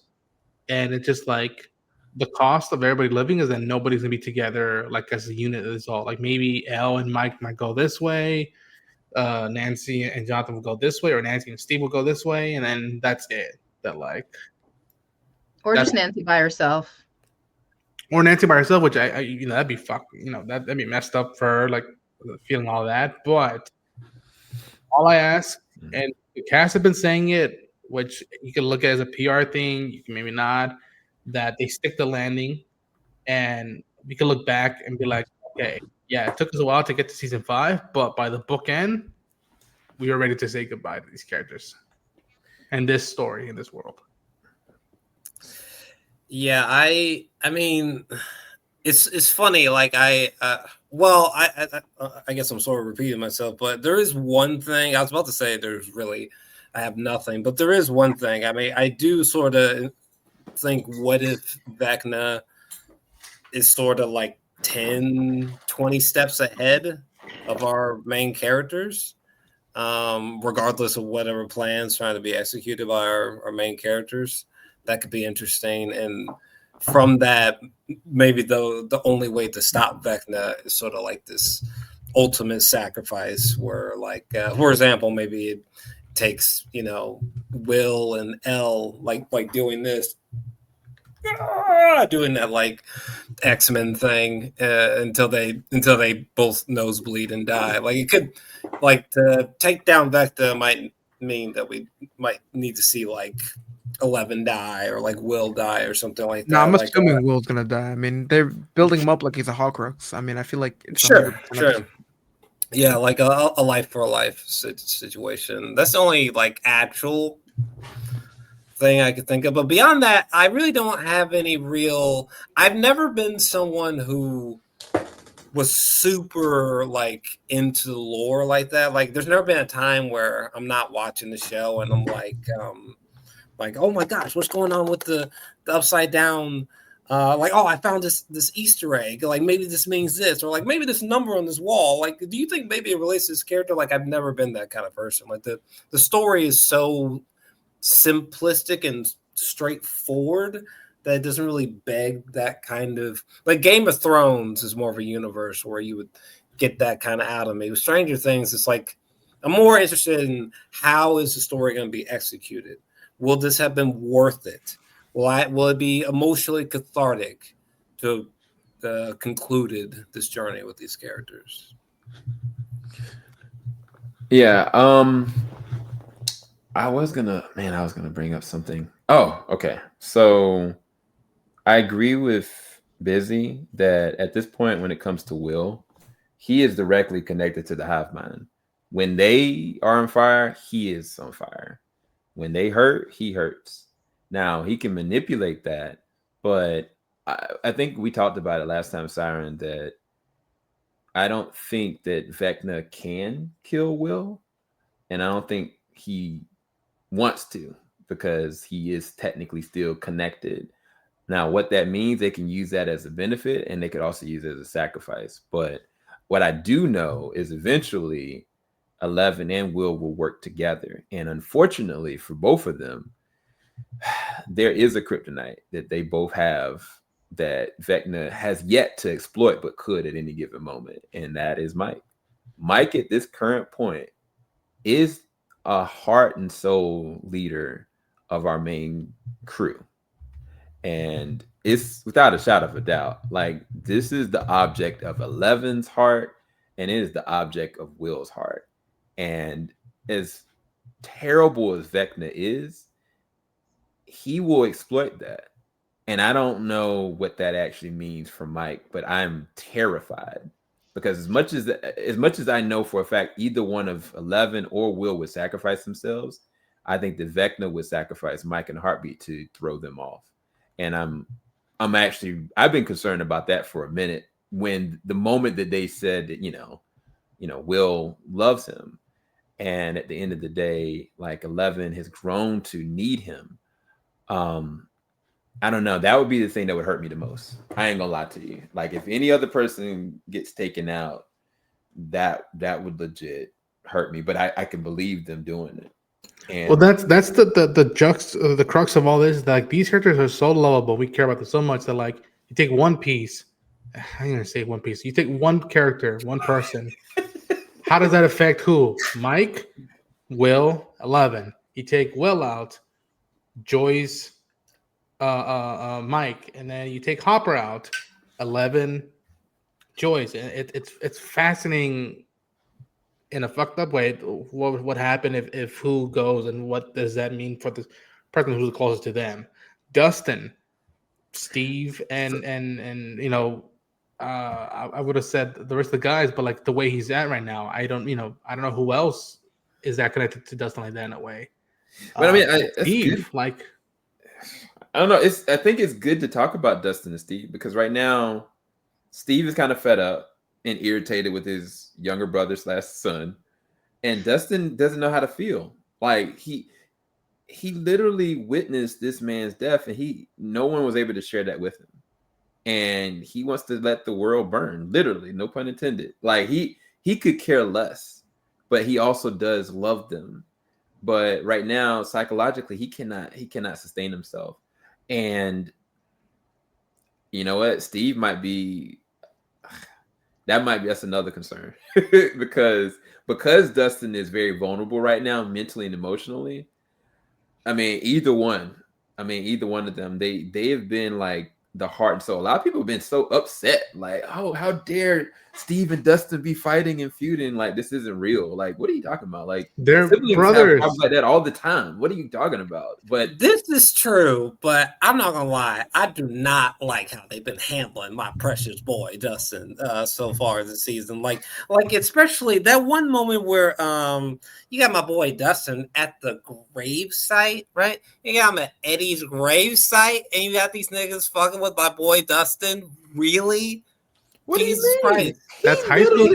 He put Bullying a in the snake 80s was a in it. different In type the of fir- bullying. Like in the first, I've been rewatching the season 1, right? And I was rewatching the first episode, and it was wild to see. I think it was like Lucas, Dustin, Mike, and maybe someone else being bullied. Like I think like in the first like 13 minutes or 15 minutes, and it's like again, we are like so lost in the final hours here. Like we're really like pausing to like show my boy getting like bullied like that at, like on some Peter Parker shit. Like really, especially after the whole Eddie thing, which legitimately was moving, if you will. Profound impact. Yeah. It's just like god damn, like really, like what we're stuffing Dustin into lockers, like really, it just seemed. I get that we need to have like dramatic moments that are going to be uncomfortable, but it just felt like a bit like lazy writing to me, and just really just I don't appreciate that for my boy Dustin. Like come on, we could have made dramatic moments without making my boy a punching bag. Jesus Christ. He threw I don't a think fist it or was two, which I really about appreciate. that. Go ahead. And at his gravesite just really set me off as well. That's just it's taking it too Brutal. far. Stranger Things. Brutal. It's taking it too far. Let my boy be. Damn. Good. I don't think it was as much about that, by the way. Thank you, Ronan. Again, it's character progression. When you like a character, that is great. That means the storytelling, when you hate a character, actually, when you feel anything for a character, more than just, what is your name? You have connected. That is the important part of storytelling. That is the crux of being involved, being in it. And Dustin is very much in it. And right now, he's got nobody because we know for a fact he has not told anyone what happened to Eddie. The closest person he told was Eddie's uncle, and it was a partial truth. It was, I saw him fighting for this town that hates him. Like, and he did. Yeah. More than that, though, he fought for the town, the people who both loved and hated him, and for himself. Like, he found himself in those final moments.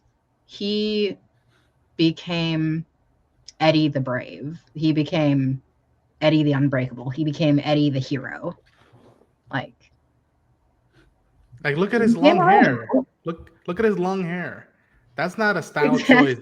That's honoring Eddie in his way. Like that's you know, I've seen, you know, I remember like there's moments where like I would meet up with my older cousins and they have like a style or a hat or a jacket, and I'm like, I want to get a hat or a jacket like that, like them. And it's just those quiet things of like, that's how much someone left a mark on a person. And you know, yeah, I mean, that's what I was kind of getting at in the very beginning. Like, for all intents and purposes, if you really think about what happened to Will, like take the supernatural element out of it. Will, just using Will as an example, Will was legit kidnapped, pretty much abused and mentally tormented, and he's got lasting PTSD from it. Is he still brave? Yes. But has it changed him? Absolutely. And that's a real thing. And for Dustin, he witnessed someone that he loves and care about die in front of him, and it was nothing he could do about it. And so from a human standpoint, it's going to change him. I mean, I get y'all's sentiment, you know, like, how dare this happen? Why did this happen? But it happened, and he's having a human reaction to it. That's why it's so uncomfortable. We don't want to see him in this state, but that's real. People go through life. I think the measure of this more than anything is to see how is he going to come out of it. Will he be the same exact Dustin? No, but will he be better Dustin? We don't know. And I think that's great storytelling. That's how you go and have a lasting impact. I just pray at the end of the day he doesn't lose somebody else. I think that's the scarier thing for me, is him losing someone else. I don't think he could handle that. He couldn't. I don't think he could. I don't think a single one of them could handle another loss in any regard. Mr. What's his name? I forget. He's dead now, right? Wheeler? No, he's in the coma. Oh. Yeah, see, he's still alive. He's still alive. Is he really though? Yeah. Like, the Demogorgon absolutely was about to munch his brain. So they said both Right. you know, two, a male, female, go help him, rush him. They were Everybody stay probably outside. doing them. Yeah. I mean, I think we were all hoping he didn't make it, but he made it. Like I said, he gets one from me. He gets one. This was his one win. Like, you walked in with the 9-iron or whatever was in your hand. I couldn't quite tell. And, you know, tried to be a man. Oh, God. I take it back. It's been a few minutes. Listen, him and the wife should have been dead. Okay, good Lord. The body is kind of weird, though. There are specific spots in it where you can lacerate it without dying. You could chop up somebody's throat without completely. Don't look at me like that. Sam's like, how do you know this? Listen, I'm a girl. Murder The documentary. internet. Anyway. There you go. It's a better picture for you. See, look at him. He's opening up his giant maw. He's ready to have a nice, tasty snack of idiot. Yeah, this dude should have just bled out and just been completely done. Jesus. Like, look at that thing. Look at that demon bastard. Like, you're done. If that's coming at you, you're done. If that's within like 3 feet of you, you're out of here. Okay, unless you're like 11. Or I will you got say a wife. this, though. He was important to them being able to get out of the tub. So, you know, Oh yeah. courageous Oh, yeah. sacrifice. Good Sure. for you. You Sure. know, still kind of. Maybe you could have stayed standing for just a little bit longer so that they had a better chance. But I mean, I get it. You're very oddly shaped and probably not very athletic. So you did your best. Dang! Emotional damage. It's just like, I know it like makes people happy, but it's just like, damn, making them survive that just feels so like just completely absurd. It just like reminds me of like Vin Diesel lifting that car in one of the later Fast and Furious sequels. Just like, Jesus Christ, we just like quite literally jumped the shark quite a bit. So Jarrell, if they succumb to those injuries, would that make you feel validated? Wait, if they died, would I feel better? Yeah, yes. Well, I mean, technically, yeah. Okay. Jesus. Just getting clarification. Well, I mean, if you're gonna present the moment and present it with like such a dramaticness and such a violent moment and such finality, it's like just commit to it. Disney has a really big problem with this. Or they'll be like, "Oh my God, this character's gonna die," and you're like, "Oh no!" And then like they'll do something, and you're just like, "Yeah, that person's dead," and then they're like, "Oh yeah, no, actually, they're back. We're sorry, guys. We're back. We'll give you 12 more scenes. They're back." It's just like, okay, but when you do it again and again and again and again, it's just like, God, can we? It's okay to feel pain sometimes, all right? It's okay to feel darkness. It's fine. You'll survive. I promise. So, But okay. the thing is that she wasn't spry. She wasn't up. She definitely was not healed. She couldn't even talk. She could barely write. That was chicken scratch at its best. It's like just her going from that. Her going from this image, which is insane, but her going from this image to like again in the bed, like it's just like it just feels so Disney. It just feels so, I don't know, MCU silly cornball. I feel like Disney is gonna write you a letter of cease and desist because you keep saying they're gonna write me because he's saying it on this platform. Maybe, and I'm gonna immediately push it over to him. He can talk to him. He can say what the hell he want to say. Miss Willie was just trying to get a drink and a chill night. That's all she wanted. Right. And she got problems. she had problems. Anyway, that's their bathroom. I keep forgetting that is ugly. Dang. Dang. That is ugly. You throwing shots, bruh. Look at okay, that. So who put that together? Who are y'all most think likely could not make it? You're evil. Volume 1. You're evil. Why would you? No, I'm bringing it up because I'm telling y'all I'm scared that Mike might go. I'm terrified. You're crazy. I think you're absolutely fucking tripping. Are we talking about characters that we like and who are useful? Or are we just talking about who can actually go? Who you think could actually? Anybody can go. Mike is not dying. Who you think's gonna go? Let's answer it differently. Hopper might go. You shouldn't have said it. Hopper Bizzy, I'll let you go first. Who's going? I want to say Will, but I feel like they're gonna pull some like sacrifice bullshit, and someone else is gonna dive and take his place, whether it's Joyce or his brother. I don't know, but I mean, I feel like with all the memes that are going around, I think Steve's up. I think he's up. Dang, not Steve. I'll be seeing memes like left and right. I think there's no way Nancy walk him down Wheeler ends up going, but I mean. I feel like Will and Steve and Joyce maybe are close bets. Dang. Not Joyce. Tell us how you I think if Will survives, I think Joyce goes. But if Will dies, I think Joyce, stays around. Bro. I mean, do y'all think that Steve may be infected from what happened with the bats before? No, it's been years. Absolutely not. Absolutely not. No. I don't think so. Unless it's been years, right? Or am I tripping? Sleeper cell. Yeah, I think so. Or either a year or so, I think. I think it's only been 1 year. Yeah. I'm just saying. The only reason why I legit bring it up, I was rewatching. I think it's like season 3, and how you saw the blackness spreading. No, not even that. Like the way that Vecna messed with Elle's powers just by attaching something to her temporarily. And I was kind of like, this man got bit up all in his gastrointestinal ribs, and I'm like, I don't know. But anyway, that would hurt if it was Steve. So thanks, Yeah. Billy, for that. Ooh, you know what? I just thought about something absolutely nuts. Nancy would be intriguing because they've been doing this endless. It kind of annoys me. I'm not gonna lie to you, but they've been doing this endless, like Steven, Jonathan, like fighting for Nancy. Love triangle. Yeah. There's been like an endless loop, and it's just like, oh my god, I get it. Like, what are we, Smallville? But Hey, you know, hey. it would be very intriguing. Listen, I love Smallville too, but come on, it's full of cheese and episodes never that can seen be Control Alt deleted. All right, but I do got love for it.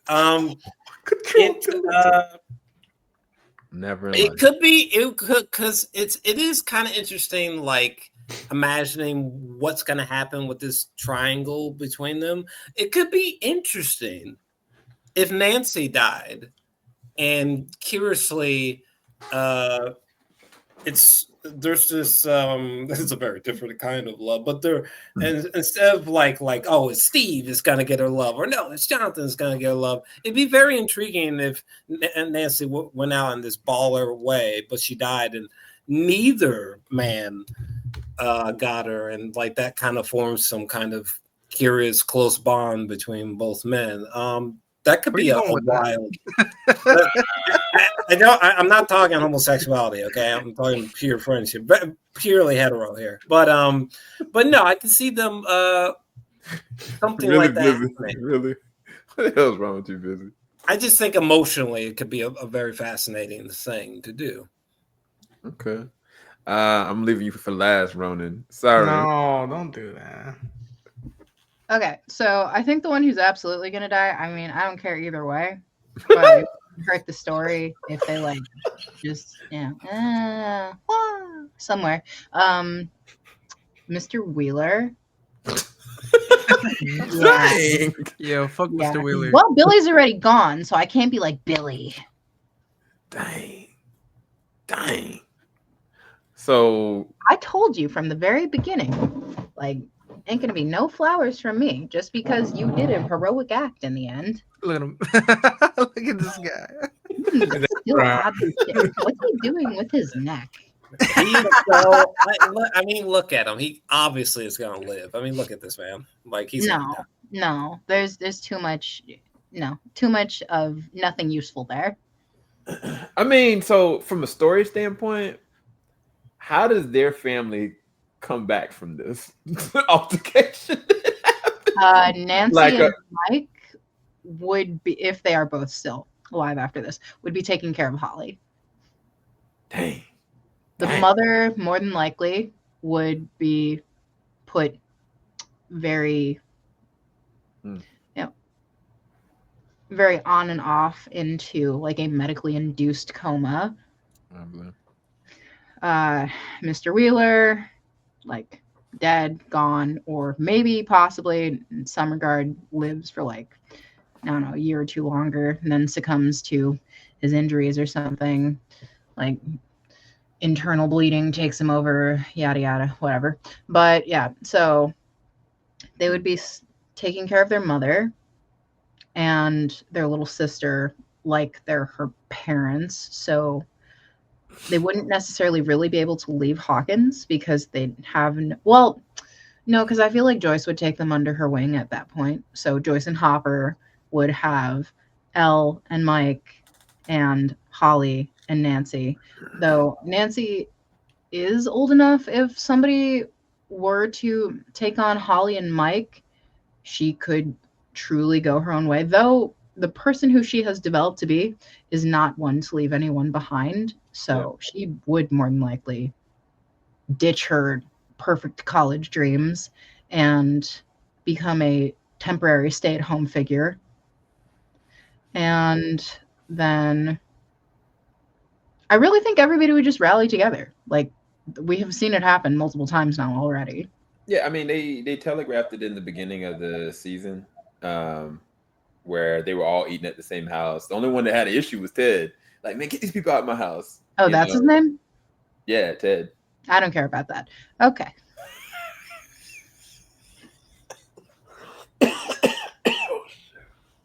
Useless potato sack.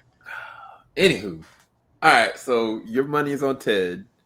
I don't know. I don't know. I don't know what's gonna happen. But last but not least, Ronan, you got to do it. You're on the line. I don't want Mike, Nope. Robin, or Steve to die. Okay, but who do you think's gonna die? I fear that they might take off a couple people. This is messed up. What I'm about to say. I think they're gonna take off a couple people from both the Myers and the Wheeler family. Dang.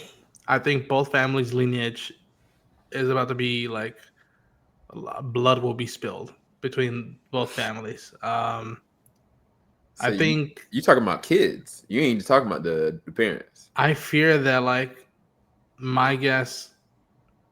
Man, this is how dare you put me in this? Hey, look, we're gonna come back to this moment in like a month. I really, So it's recorded. I really,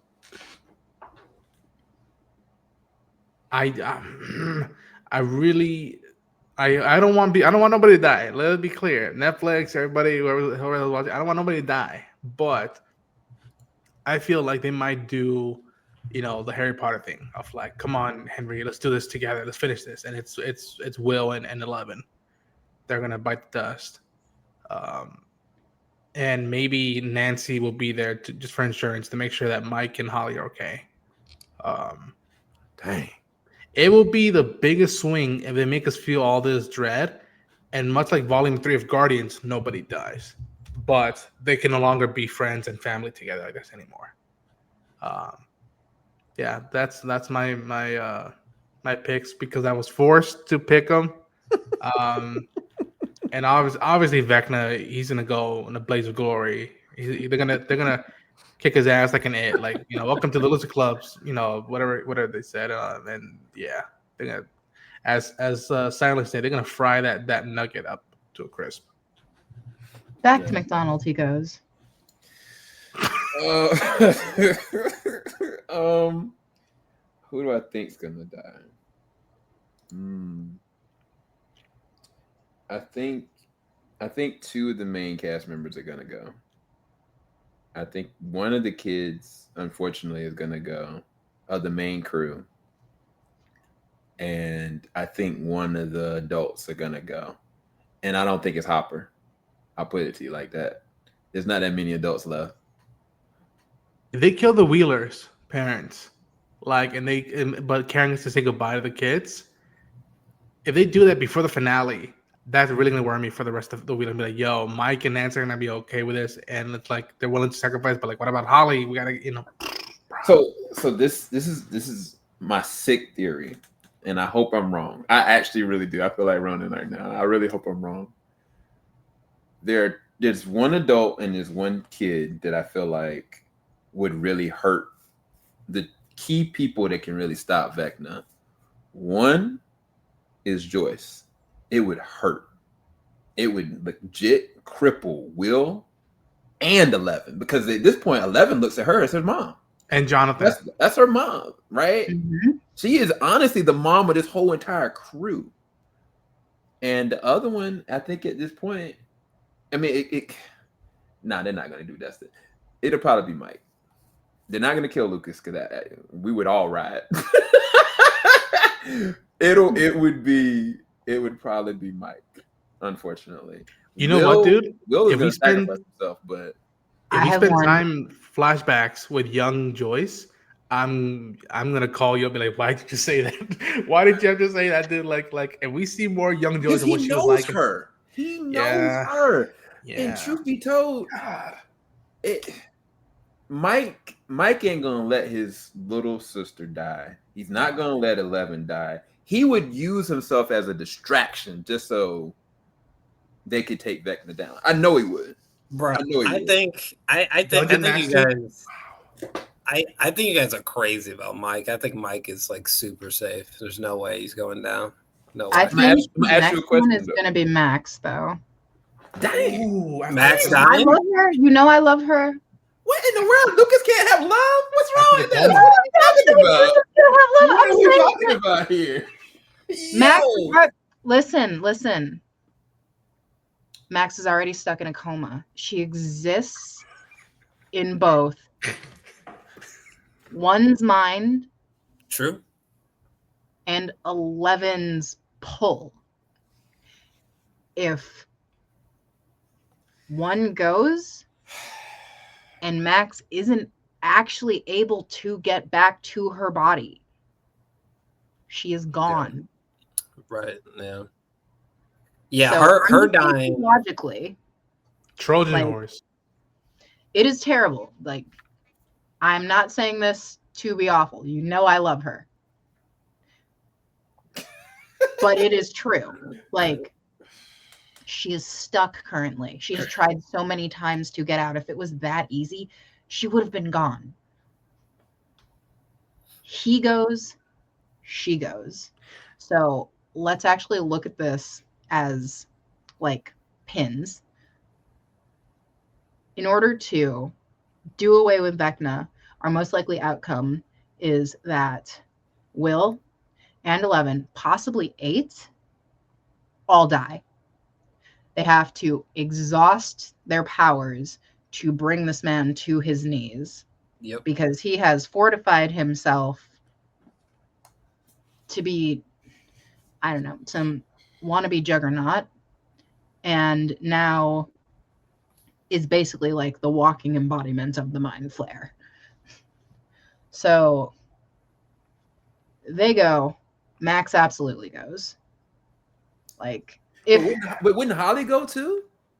No. No. Yes, she's connected to They're them. not. They're I not think killing he's- Holly. I think he's right though. I think Holly would absolutely die too.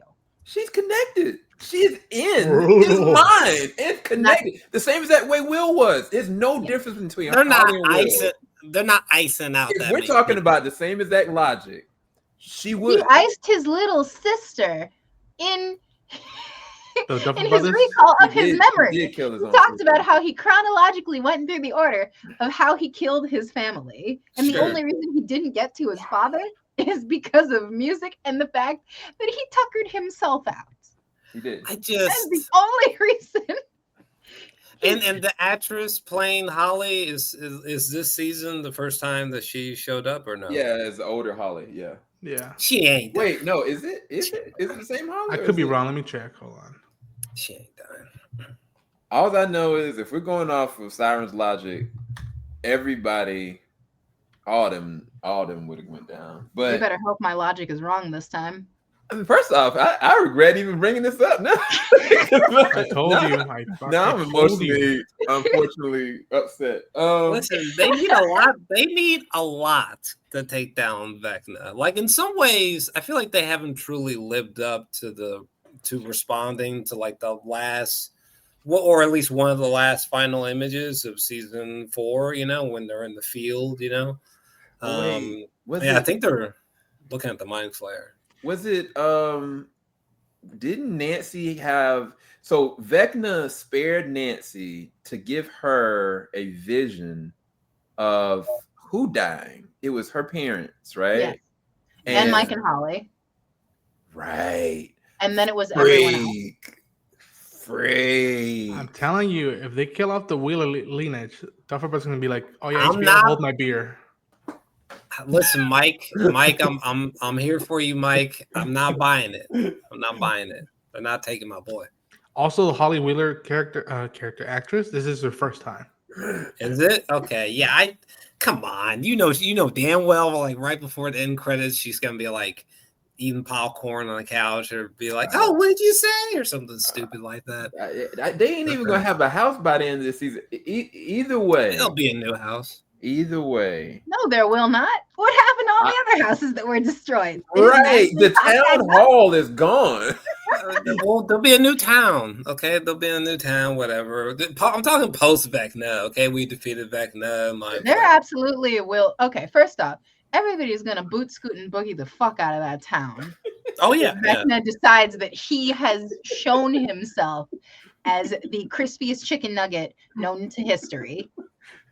Like, people are gonna be like, well, You know, Linda, I really think it's time that we take the children on a forever vacation away from Hawkins and the devil. You know what? I'm tempted to hit up people who know D&D inside and out and ask them, are they phrases or a character that like represent like a Trojan horse or like a backup plan? And hit them up, be like, yo, tell me if there's anything like this exists, because if we start hearing stuff like that in the next 4 episodes, then we're gonna be able to like tell, okay, yeah, somebody's going in this moment or not. Like So- I think Max is gonna come back, Cyrene, they're gonna bring her back, and then they're gonna shoot off our kneecaps, and then we're gonna have to like crawl our way back into the finale, see what happens with the rest of everybody, because I don't know. Like it's I mean, does outside of the demigorgons and demidogs, the way that they describe Vecna, he's like a general, but he doesn't have any captains. He doesn't have anybody underneath him that aren't like demigorgons. So I'm saying we don't know what this man is cooking up.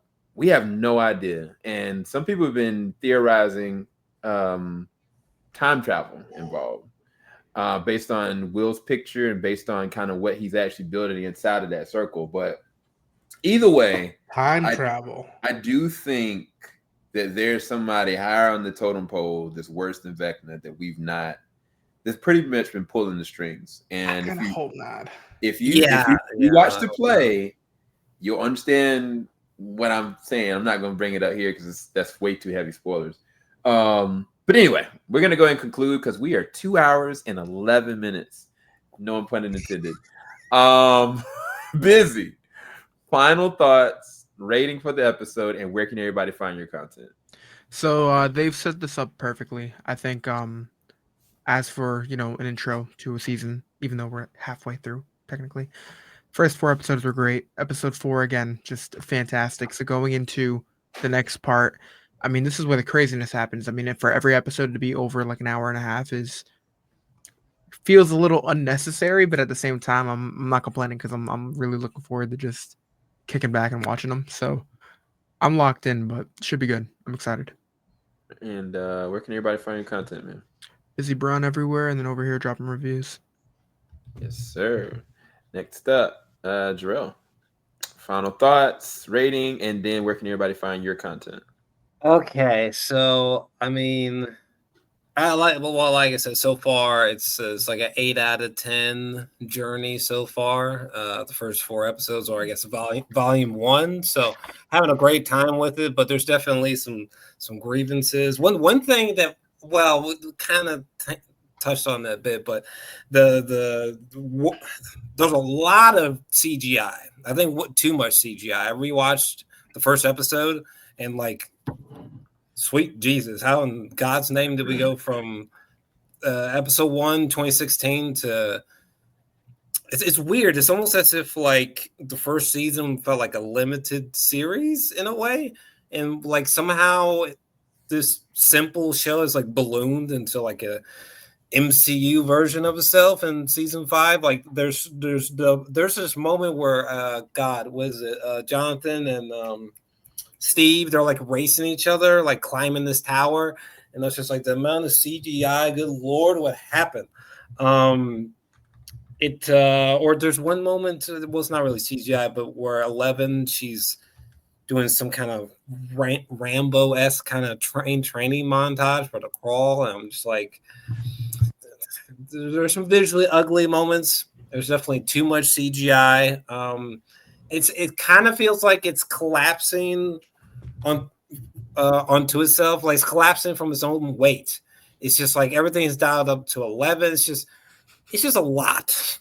I guess it is fun, no doubt so far, but I am concerned. Can they really stick this landing? Come next year, it'll be 10 years that will have been on air. I'm a little scared. Can they hit this landing? We've been theorizing so long. Do we already know the path? I'm just a little bit frightened, but it's been a great time so far, though.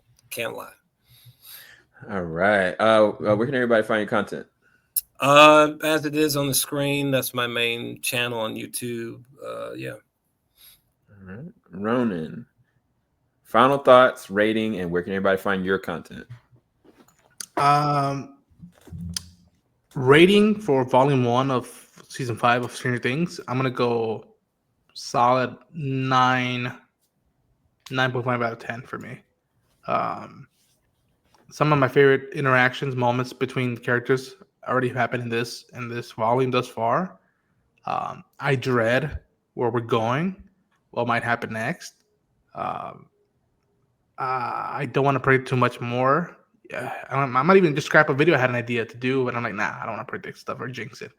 But to quote Mick Jagger, you can't always get what you want, but if you try, sometimes you'll find what you need. So I think by the end of it, we'll see what this story tells us at the end. You can find me at Ronan Unchained on YouTube, on socials. You'll see my reactions and coverage of this show and anything onwards. But yeah. Thank you, Ronan. Last but not least, Siren. Final thoughts, rating, and where can everybody find your content? I am. Oh my God. What the hell? Hello everyone. So you can find me mostly on TikTok, but I'll also be here with everyone. Just look for the Siren of Thorns. I'm going to be setting up my YouTube and my audio space with some help of some very wonderful people. And I'll also be tandeming with some of the people in here. So you'll see me everywhere, along with Ivan. Say hello. God. Final thoughts on the season, volume 1, and rating of volume 1. Final thoughts. That's tough because I have a lot of thoughts, as you know. Some of them I obviously can't say because they're guesstimates. No, go ahead. Go ahead, guesstimate away. Go for it. This is it right here. We're done. I have a very strong suspicion that, and this might just be me being hopeful, that Max will make it out. Like, we will get some Disney-esque moment of running up the hill and she will literally run straight back into her body and squeeze Lucas's hand. And it's just, I think that might be like our final moment. Like, it's over. My rating is going to be,